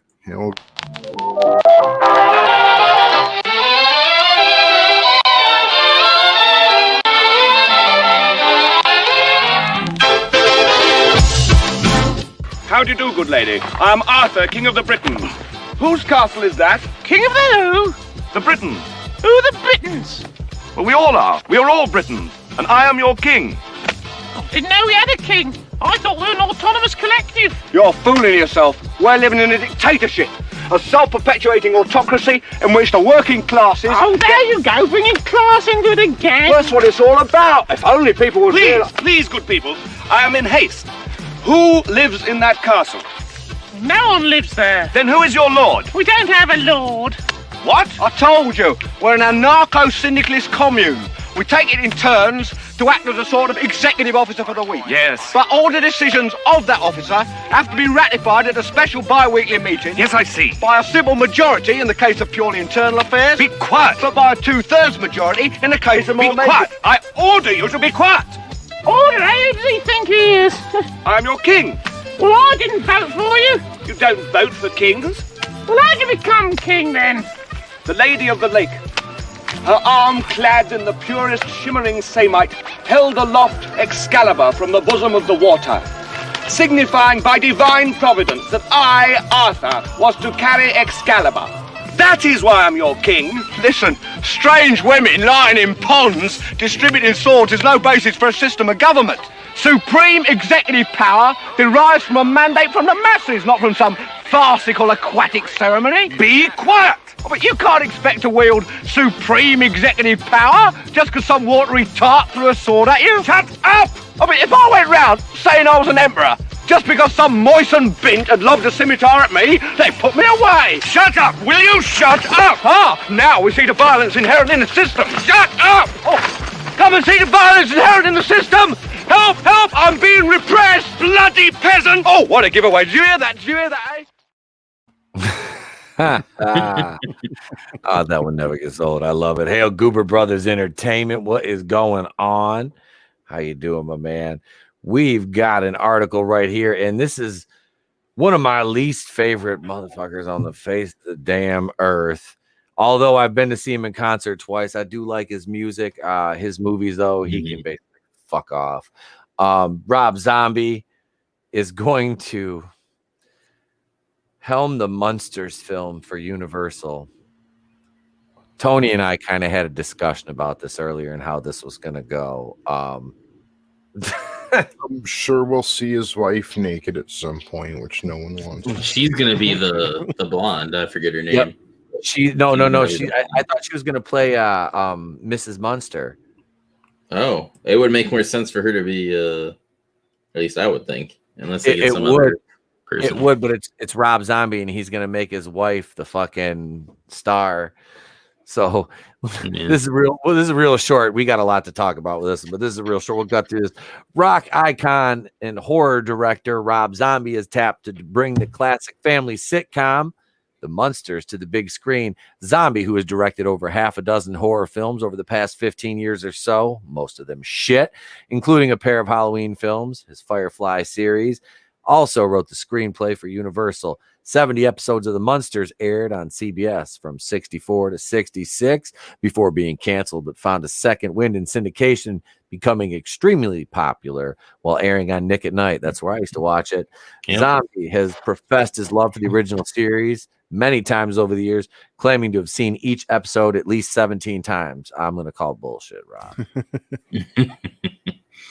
No, production on the film is currently set to begin in Budapest in early May. Two of Zombie's usual suspects have been cast as leads in the comedy, with Jeff Daniel Phillips set as Herman Munster and Zombie's wife, Sherry Moon Zombie, as Lily Munster. Dan Roebuck, Jorge Garcia, hey, that's Hurley from Lost, and Richard Brake have also joined the cast in major roles, and Cassandra Peterson, better known as Elvira, Mistress of the Dark, has also joined on in a supporting role. No release date has been set for the film at this time, which means it probably won't get made, hopefully. Why isn't Elvira Lillian? I know, that would make more sense. She's still beautiful too. She is. Like his bassist is hot. I don't remember what she looks like, man. I was so twisted, but he was the main eventer both concerts I went to see him at. I don't remember much of anything by then. All I know is he started each set off the last two times I've seen him with everybody with that song, Everybody's Fucking in a UFO, which I may or may not use as a lead in for the show for an episode. What is up, James? What is up? James, the best man in the whole fucking world. Hey, everyone. Me, the legend, has returned. I'm not serious. The real legend is E-Tep. I literally, and I think, I don't know if I told you guys this, but this guy shows up and I'm like, James, the best man in the whole fucking world. I'm like, my tag team partner's name, his shoot name was James. And I'm like, this just screams of something that he would do, because that is just like, he had like, out of the two of us, everyone would think I had the bigger ego because I was better looking, but no, it was him. It was always him. And that's just that. I was like, oh my God, and I love him to death still, but I'm like, that just, I thought it was him. I'm like, holy shit, is this? He's like, no, it's not. But I was like, oh my God, it would be fucking, it would be. I was like, oh my God, I feel like Joey. It would be funny if it was like, oh my God, Mr. Carter. No, seriously though, Only chick with green hair to ever be hot.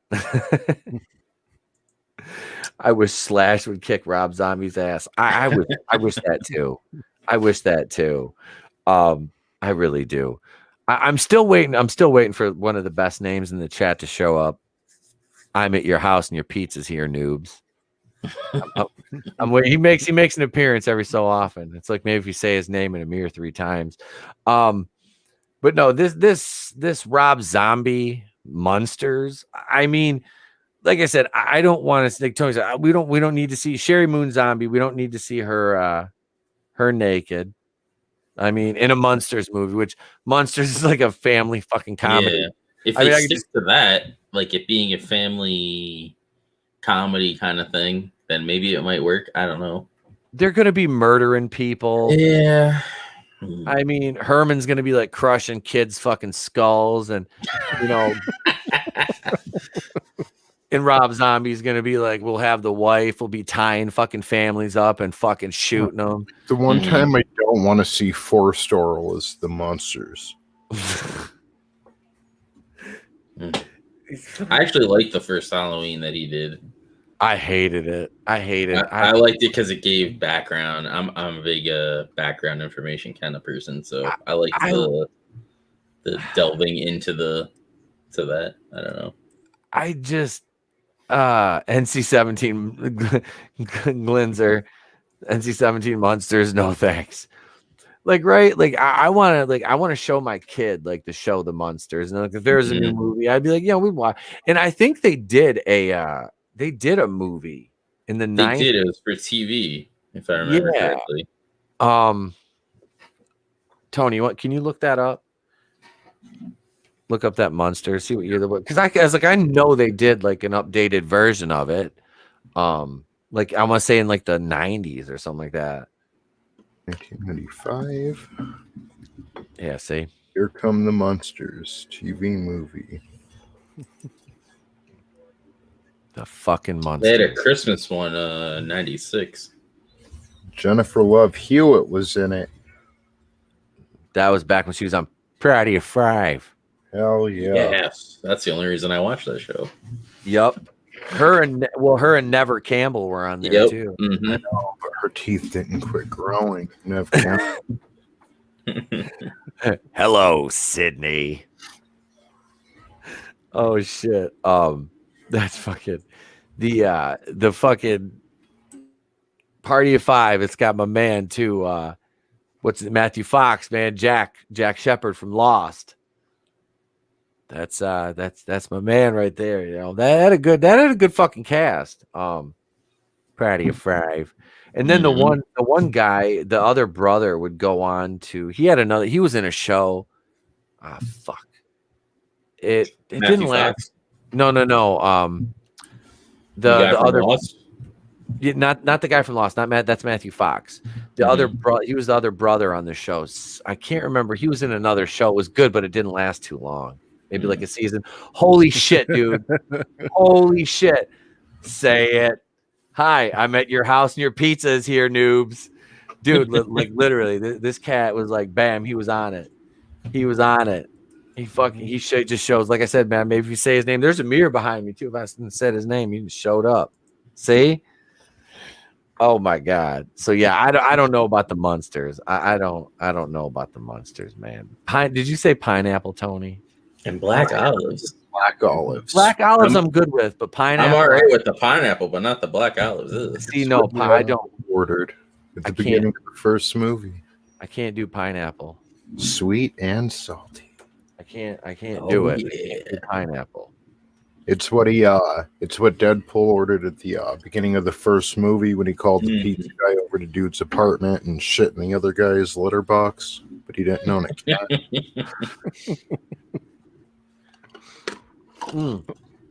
That's right, because the pizza guy was stalking the fucking chick, right? Yeah. That's what it was. I haven't seen that movie in so fucking long. See ya, Daisy Divine. What was the chick's name, the actress that was in that? Fuck. I can't remember her name. The one that plays his wife or his girlfriend? Yeah. He's also in Gotham. I forget her name. Oh, that's right. She was. See, I watched like the first season of Gotham. Maybe First or I can't remember. But I was just like, I don't know. I kind of lost. I don't know. I don't know. The pacing of the show kind of just threw me off. I don't know. And that's because I liked Ben McKenzie because he was the dude, one of the dudes on the OC, and I thought he was great on the OC. Was it Ryan? I think he was Ryan. Yeah, he's awesome in the Ryan in the OC. Yep. I watched that up to shit. I forget what. I think I watched like the first 3 or 4 seasons of that. Oh, I used to watch the replays of that bitch on SoapNet like that. You remember? If anybody remembers that channel on cable, you're probably my age. But man, it used to be Soap City, and then it turned into fucking SoapNet. Morena Baccarin, thank you, Morena Baccarin, and that's her. That's her. Yes, damn, she's gorgeous.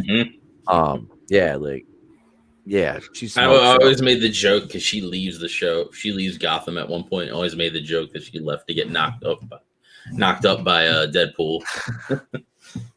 Deadpool stole Batman's or fucking man. No, she was Gordon. Gordon. He's Gordon. He's Gordon's Gordon. girlfriend. Yeah, that's right. Because Batman was just a kid in that show, wasn't he? Yeah, a little kid who ends up putting on a suit. That's where I stopped watching the show. Oh, he did. He had like a makeshift suit that he made, where he was like a vigilante. At the end of that season is when it showed him in that suit, and I just was after that I stopped watching. Because the guy that played Penguin in that was in The Walking Dead in like one episode, and he got killed in Terminus. He got the back of his head in over the trough when Carol blew up that tank. That was like one of my favorite episodes of that. Anyway, fucking man, we're talking about the monsters, but that's how interested we are in a Rob Zombie monsters movie. Was Anthony Michael Hall or someone, one of the Rusties in a Walking Dead for like one episode? And he wouldn't shut up, and Rick had to stab him in the back of the head. Who was that? Anthony Michael Hall. Was he? Yeah. I don't remember him being in there. It was like the most annoying death in the world. And I'm like, he wouldn't quit screaming. And Rick's like, shh, because he got bit by a walker. And Rick's like, shh, shh. And he wouldn't quit. So Rick's like, whipped out. It was like around the time he was struggling with his morality, and then I think at the end of the season is when he killed Chick's husband, and then his BIPOC friend came up and was like, Rick. His BIPOC friend. I can't remember his name. Are you talking about the chick? Morgan. Oh, Morgan. Yeah. Lenny James. Yeah. Dude, Lenny James was fucking great in Snatch. If y'all remember that movie, one of Guy Ritchie's good movies. Snatch is fucking amazing. That's in Snatch? I didn't know that. Yeah, dude, he's one of the bad boy yachties over there that robs a jewelry store, bud. That's more Australian or even Kiwi than British. I always fuck them up now. I can do a better Japanese one. I started out TR4 last night when I turned my camera on. I was wearing my Chinese hat that's over there. You see that one over there on the wall right there where my finger is? That's my Chinese hat. Reading the Dr. Seuss book. Oh, God. reading McGilligott's Pool, which is one of the books that just got fucking, shit on. What high is guy? Dude got Lock, Stock, and Two Smoking Barrels, Snatch. What's that? I said that's a good one. Yeah, Two Smoking Barrels. Well, that's like the Snatch is like the sequel to that. Yeah. That what the fuck was that movie he made with Madonna that was shite? It's like, oh God, don't put her in a movie. I can't remember what the fuck it was. He just did. I haven't seen that movie. He did The Gentleman. I want to watch that. I have not seen that yet. It's just, it kind of like everybody, talked about how good it was, and it kind of like slipped under my radar. You know what I mean? Like I kind of fucking missed it, and it's like when I need to go back and watch it. I have to review Chick Fight too. I bought that bitch like a month ago, and I still haven't watched it. And the first video I did about that movie was like in 2019, and it's almost over 1,000 views.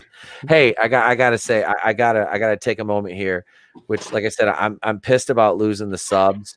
But you know what? I got my Pixar Moms video with dump truck asses is at 36,000 views. Nice.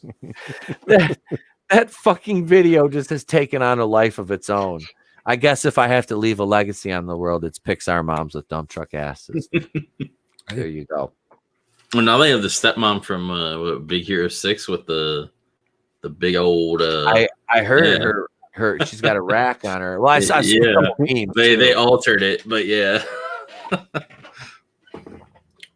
Not to be outdone, they're like, "Hey, look, we also got the top half too. Look, if you like this, then you might want to try this." And I'm like, "Yes." But let's see here. We've got one more short commercial break, and then we're gonna jump right into the main event topic, ladies and gentlemen.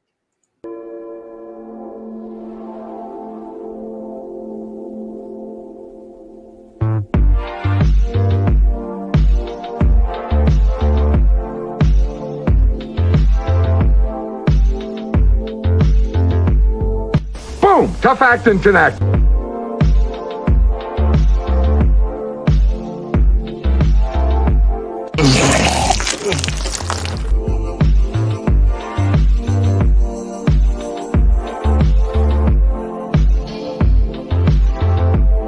The end is nigh. The end is nigh. F***ing run away. The end is nigh.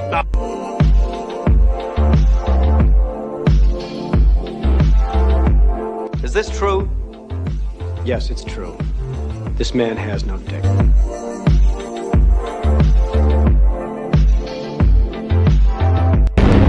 I've been looking forward to this.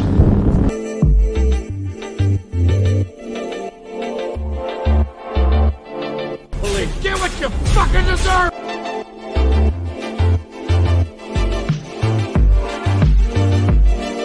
Sit your $5 ass down before I make change.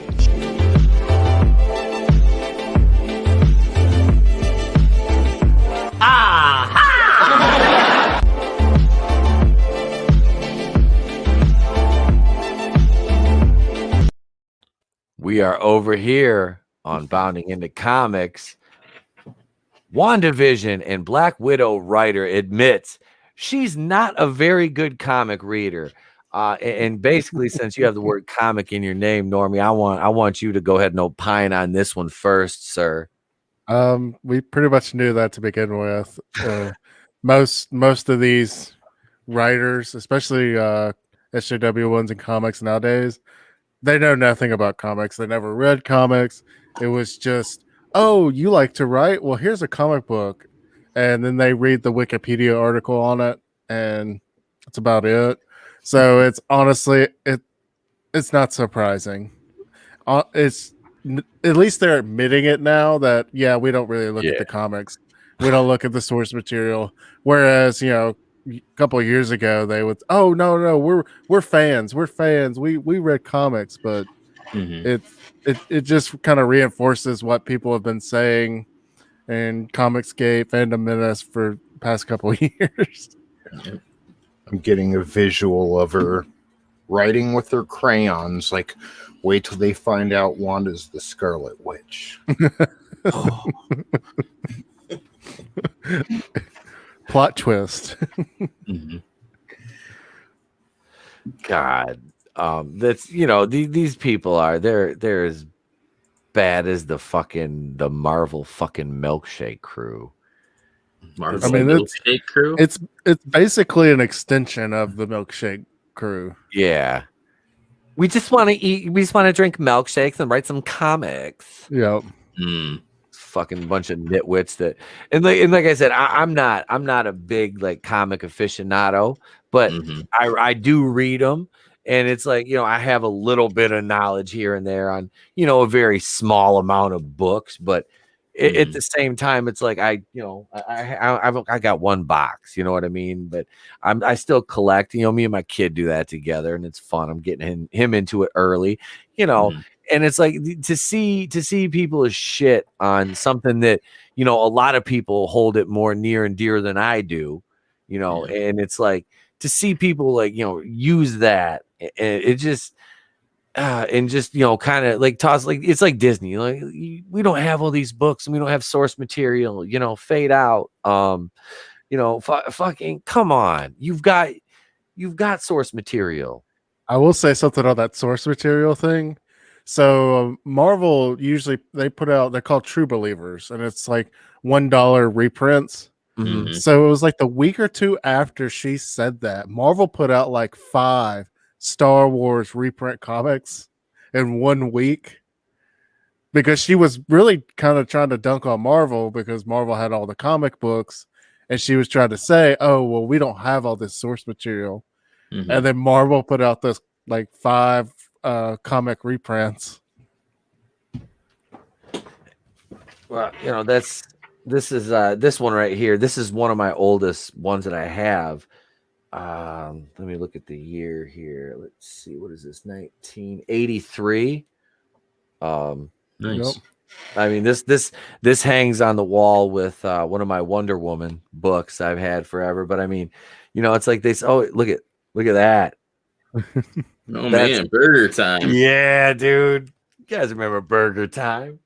Put that back up in the plastic after, but no, it's like there's source material there, and it's like for this, I'm just not a very like this article's funny, like it really is, because she's like she doesn't know how to. It's like, are you don't know how to read that? What this is as bad as Daniel Kibblesmith saying that he was intimidated by comic characters. He was like, they were just too cool for me.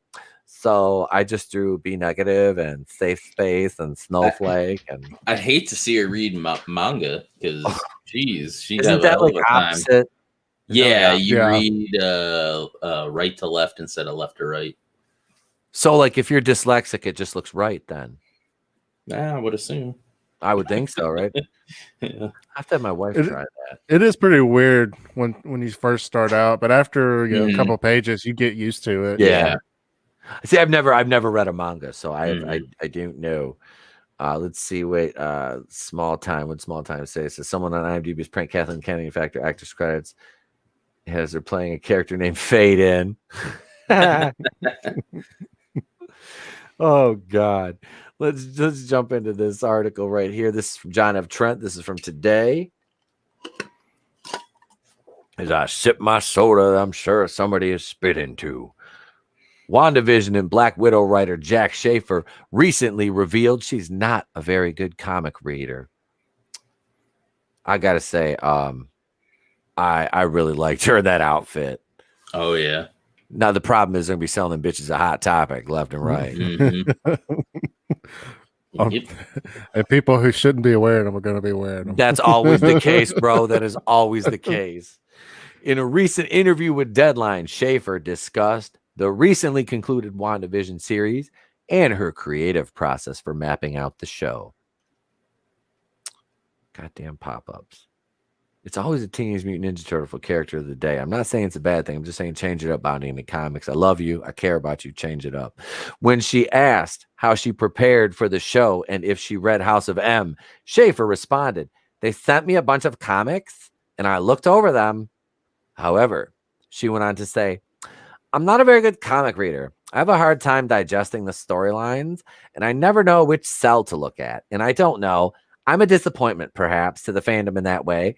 But the imagery is always, and of course, very startling and moving and inspiring. And it was Kevin Feige's idea to marry Wanda to the Vision to the sitcom world." Are her parents brother and sister? Like, she doesn't understand comic books. It's pictures with little word balloons. It's not like a novel or an actual book. I mean, yeah. You're not trying. It's not. Go ahead, bro. I'm sorry. And with the Feige thing, it kind of seems like it was, again, one of those like, hey, maybe you should do this, and maybe you should do that, and maybe you should bury him up here, and this and that. And then it was like the lady holds up her scripts. It's like, I made this. Yeah, this is why they have these directors, because they can basically use them as puppets. Yeah, to do what they want. Like, instead of like early MCU, when you had directors and they sort of had a little bit more control than they do later on in the MCU. Yeah, she just I don't know how to read comics. It's not fucking Leo Tolstoy. Yeah. It's not War and Peace. It's, I mean, you have to somewhat know what's going on to follow some of the storylines, but after a few books, you can kind of pick it up. Yeah. So to say you don't know how, it's just, it hurts my brain to know that someone like this is fucking, why do you get to fucking, write this show? That just, oh, that's right. You have the right pronouns in your bio or whatever, it's just, it Isn't sucks. she the same lady that didn't want like guns and stuff being like the forefront of Black Widow? Like, because she said she doesn't know how to, So she said she's not going to, oh God, it was something stupid. She said something stupid and feministy. It was something fucking just ridiculous. What's up, Normie? Go ahead. Are they going to swap them out for walkie-talkies? Maybe. We'll just change them all to Ewoks. Only the bad guys will have them. Yeah. Schaefer continued. So I had those pieces to begin with, and then it was also their desire to explore her grief in that whatever happened in this series, in the sitcom situation, was some sort of manifestation of her grief and her desire to live in this fantasy world. She then seemingly contradicted herself, saying what I brought was a structure for that. Having seen it in the comics. Now, did or did you not read them? What structure is she talking about? You know what I mean? She probably just wikied and got the gist of the story because she wasn't quite sure what was going on. She couldn't understand pictures with words. And how to read left or right, Yeah. Really difficult. She couldn't grasp the storylines. Yet she's writing a Marvel TV show. Yeah, about that fucking story, About that storyline. But whatever, fuck me, right? I mean, it's like she's at this point now. It's out, it's finished, and she's like, yeah, fuck it, yeah. I didn't give a shit about this. That's basically what she said. I don't give a shit. Yep, that's it. Let's see. She says she seemingly then contradicted herself, saying, what I brought was a structure for that. Having seen it in the comics, I thought that it would probably be fairly predictable if we told a linear story. Wanda is upset and she freaks out and she creates a false world and it's a sitcom. That didn't seem interesting to me. Didn't she just say she wasn't a very good comic reader and that she doesn't know which cell to look at? But then just a few sentences later, she's saying she already saw a linear story about Wanda in the comics. Which is it? Do you not know how to read comics, or did you already see a linear story in the comics you didn't want to adapt? Earlier in the interview, when asked to discuss setting up Wanda's notion of grief, Schaefer also details what Wanda's story is in the comics. She says her story in the comics is one of loss. That is something that in the comics and in the MCU has defined her and her characterization. It just the hypocrisy and the lies. I mean, it's so easy to see now. It is so easy to see. It's almost comical. The fact that these people can, like somebody said earlier, they were just playing pretend. That's all. They don't care.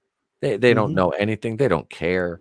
They have no respect for the mythos, the characters and the world building, any of it. They're LARPing. They're LARPing as directors. Yeah, that's basically it. And they're just ruining fucking like good stories that better people than them have fucking created. Well, and there are better people who earn their right and have talent, have the merit, but they're not the right demographic. That's it.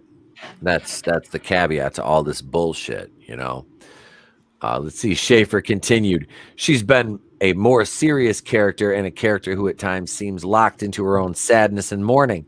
And so that is obviously where we wanted to start and where we wanted to build around. We saw an opportunity with the overlay of the sitcom to get to see Wanda and Lizzie trying on all those different colors, you know, and seeing her be joyful and mischievous and flirty with all these different things, Schaefer added. She then stated, we could dig into all the different sides of this woman, but in the comics and in the MCU, this woman has endured more loss than perhaps anyone. And that was the thing that we wanted to explore and work through with her. This isn't the first time Schaefer has discussed comic canon. Back in July of 2019, the Black Widow writer stated, I'm not interested in adhering to comic canon that is discriminatory in any way or that violates my value system. I want to make this movie that I enjoy, not that what people want to see. Yeah. I want it strictly for me. Not what will sell. Marvel hasn't released anything good since 2018. Ant-Man and the Wasp. And then Infinity War before that, if you didn't like Ant-Man. Yeah. Infinity War is a fucking great movie. It really is. I love that. That is probably my favorite. That is probably my favorite Avengers movie. Definitely. 3 years.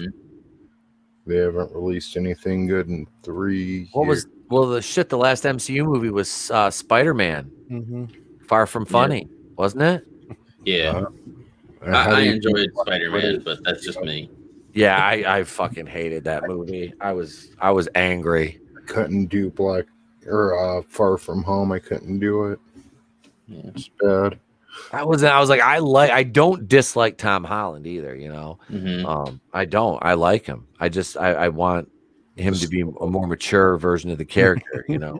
He was a man. He had a beard. The one thing they did right was not making Uncle Ben die again. Yeah. We don't need more of that. I will take more Marissa Tomei as Aunt May, though. I'm not gonna lie. Oh yeah.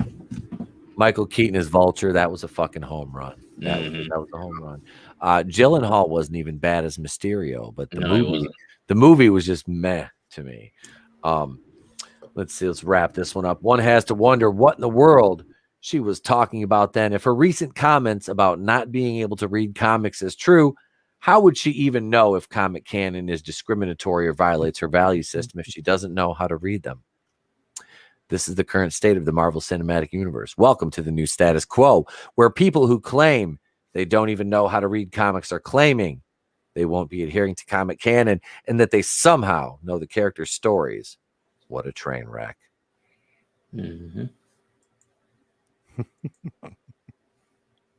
I mean, damn. I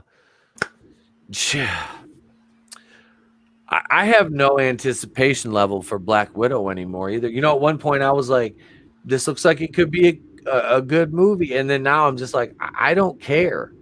I really don't. Like, I mean, I'll probably watch it, but it's not like I'm not amped for it. Like there's, you know, Doctor Strange 2. I'm still kind of like, I want to see that. I really do. Like, you know, Spider-Man 3, I'm like, I'm very, very cautious about that one. Yeah. You know, so I don't know, man. This woman, like, she has no place. And not because she's a woman, because she doesn't know shit about the source, but she doesn't respect it. Nope. My thing is with the Black Widow movies, I really like Taskmaster, and I feel like they're just gonna make him a one-off bad guy and kill him right away. And him and Moon Knight have like a thing, rivalry, and I would love to see them two fight, but that's gonna be a shit show anyway because it's not gonna be rated R in the MCU. They cast Oscar Isaac as Moon Knight. Yeah. I mean, that's not. I don't know much about Moon Knight. I think I might have one Moon Knight comic. But that's it. I don't know much about the character. I know his name is Mark Spector. That's about it. And he like who used to do like basically he was like a tomb raider. Like they'd raid tombs and steal all the treasure and stuff in them. Well, his team basically betrayed him and killed him. And he was resurrected by the moon god, the Egyptian moon god. So he's sort of like, in a way, Marvel's Batman / like Spawn, in a way. So, all right, I dig it. Yeah, man. Oscar Isaac's not a bad actor either. I mean, he's really not. But hey, what the fuck do I know? I'm just some guy with a webcam and a microphone sitting here making videos, talking about Star Wars.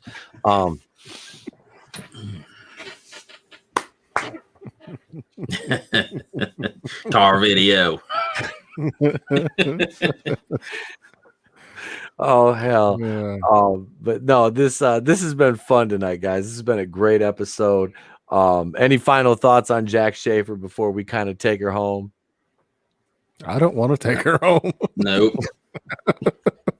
Yeah, that was bad. That was bad phrasing on my part. Moon Knight's part of the Midnight Suns, the best Marvel team.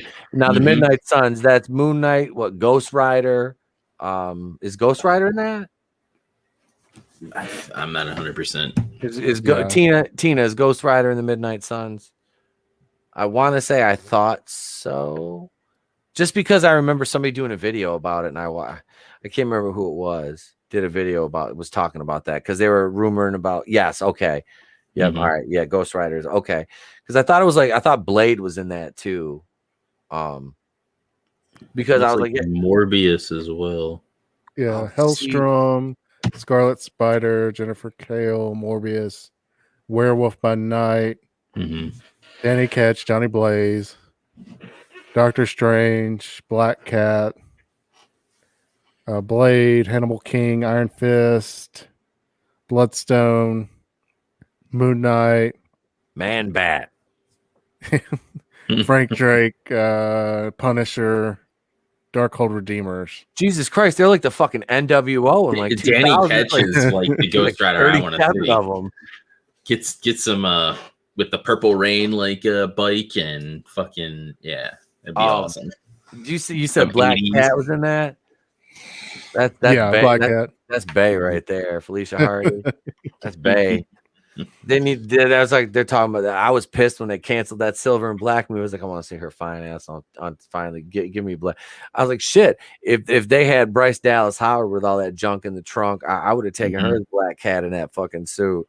Like when she was Gwen Stacy back in the day, and in Spider-Man 3, the Raimi trilogy one. Yeah, I was like, damn, she's the hottest Gwen Stacy we've seen so far. Like seriously. But they're gonna relegate all that shit to PG-13. They're already doing with Blade. Yeah, that killed me. And in the one Moon Knight comic, like he gets tired of his rival. I think his name's Bushwhacker. He gets tired of him, and he's like, "This guy just doesn't get it. I keep beating him. He just doesn't freaking get it."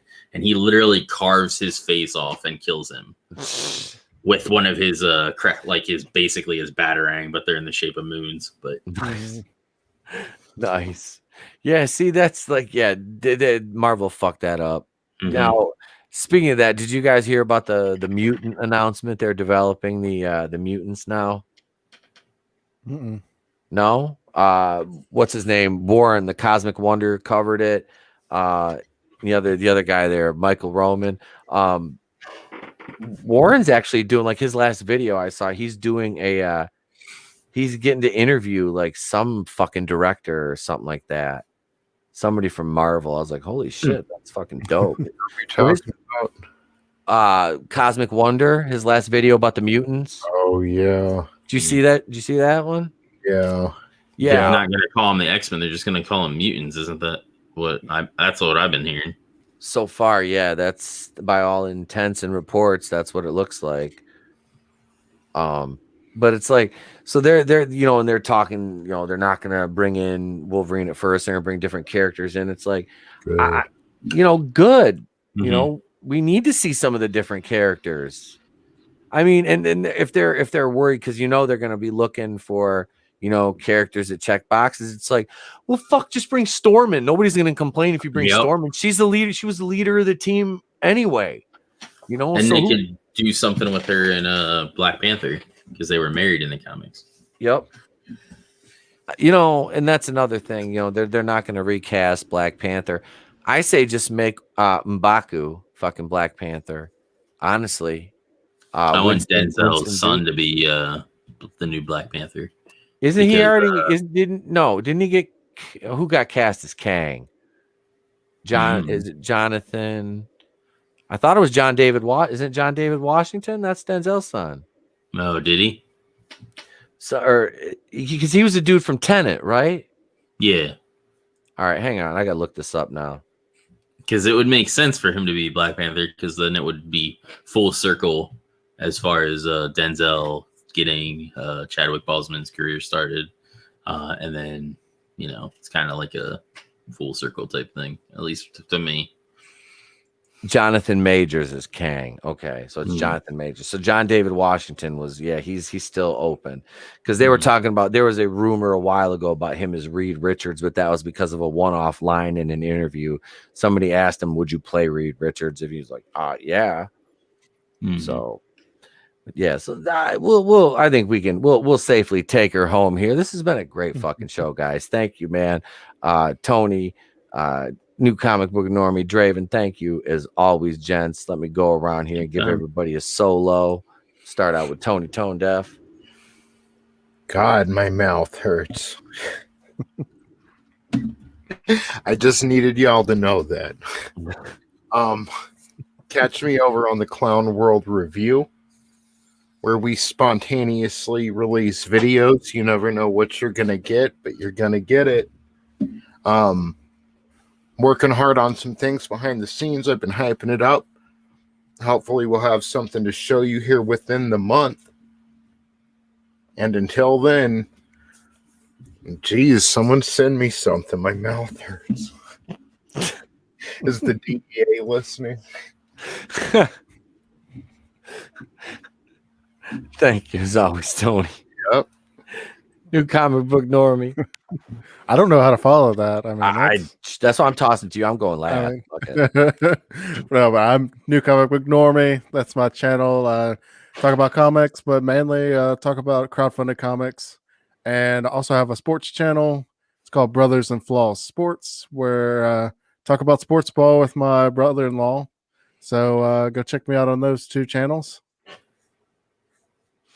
Thank you as always for joining us, brother. I appreciate it, man. Thank you for having me. It was a great show. You're welcome, man. Always happy to have you on. And last but certainly not least, Mr. AngelousDraven. Hey, I'm AngelousDraven, Vampire the Phantom Menace, one half of the Fallen Angels. I do gaming on my channel, and I'm also part of the Gaming Lounge, so check out that channel as well. But yeah, that's pretty much me. Well, thank you for being here, brother. I appreciate it, man. Anytime. Absolutely, bro. Absolutely. All right. I am Tim Pool of the I'm Etep Okuya, the place to be reviews. Let's see. Tomorrow morning, I'll be live here, 9 a.m. Well, not in here. I'll be in my living room because my wife will be working in here, playing with my toys. But yeah, I'll be live at 9 for Mornings with the Place to Be reviews tomorrow morning. I have a few things to talk about tomorrow before I have to go to work, and we'll talk about them for an hour and a half while I have some coffee and sit amongst my DVD collection. Friday night, you can find me on Phantom Menace Friday Night Live right here, 7 p.m. Eastern. Our guest will be the author of Bonds. It's a manga about werewolves. On Indiegogo, we'll have her on. She'll be here with us, and maybe Vinny Art will be popping in at some point. Back Shadow with a Kraken. You can get that now. It's in demand on Indiegogo. We've got that coming up. Let's see. No Draven. Yes, that is a Lego pirate ship here. Actually, while I'm on solo, it is the Caribbean Clipper from 1991. All original, never been disassembled since I got it. We took the cannons out and we played with it a little bit, but yeah, she's all the little rudder works. Nice. Yeah, she's all intact, man. I had parts of that when I was younger. Yep, this is as I drop it. Never been disassembled until I broke it on a live stream. But yeah, I will. I'll have a couple more videos for you guys this week. I got another surprise. I got another fucking Batwoman video planned. And it's about our old Batwoman and if she would ever come back. So we're going to talk about that in the video. Yeah, I don't like I said, we'll get the Superman and Lois episode 2, and I think maybe episode 3. If did they release episode 3 this week? I didn't even notice. No idea. All right, so I'll have to check. Me and Enter the Unfamiliar will be reviewing those, and that video will be going up soon. But yeah, and then like I said, I'll probably have a few little pop-up videos and working on a few things, like I said, behind the scenes. I've still got a chick fight review. I have to drag myself to watch that movie. Luckily, it's almost 11 o'clock, which means it's too late for me to start a movie because I have to work in the morning. So F that in the B. I'm not doing it tonight because I have a feeling I'll be taking a lot of notes on that. That might even turn into Cleveland Brown reviewing chick fight. But thank you, everybody in the chat. Keely Chow, Tina Bojan. Let's see who else is Nano Reaper. Small Time. Hi, I'm at your house. Your pizza's here, noobs. Glinzer. Let's see who else. James, the best man in the whole fucking world. Daisy Divine. And again, happy birthday to Nano Reaper. Let's see. Not you. We blocked you. But yeah, man, thank you all. I appreciate each and every one of you for being here. You could be anywhere in the world, but you're not. You were here with me, and I appreciate your time because that's a commodity that you can never get replaced. I'm Tepo, Queen of the Place to Be Reviews. I've been here with all of you. And remember, if I don't see you, have a great day, a pleasant tomorrow, and I'll catch you on the next one.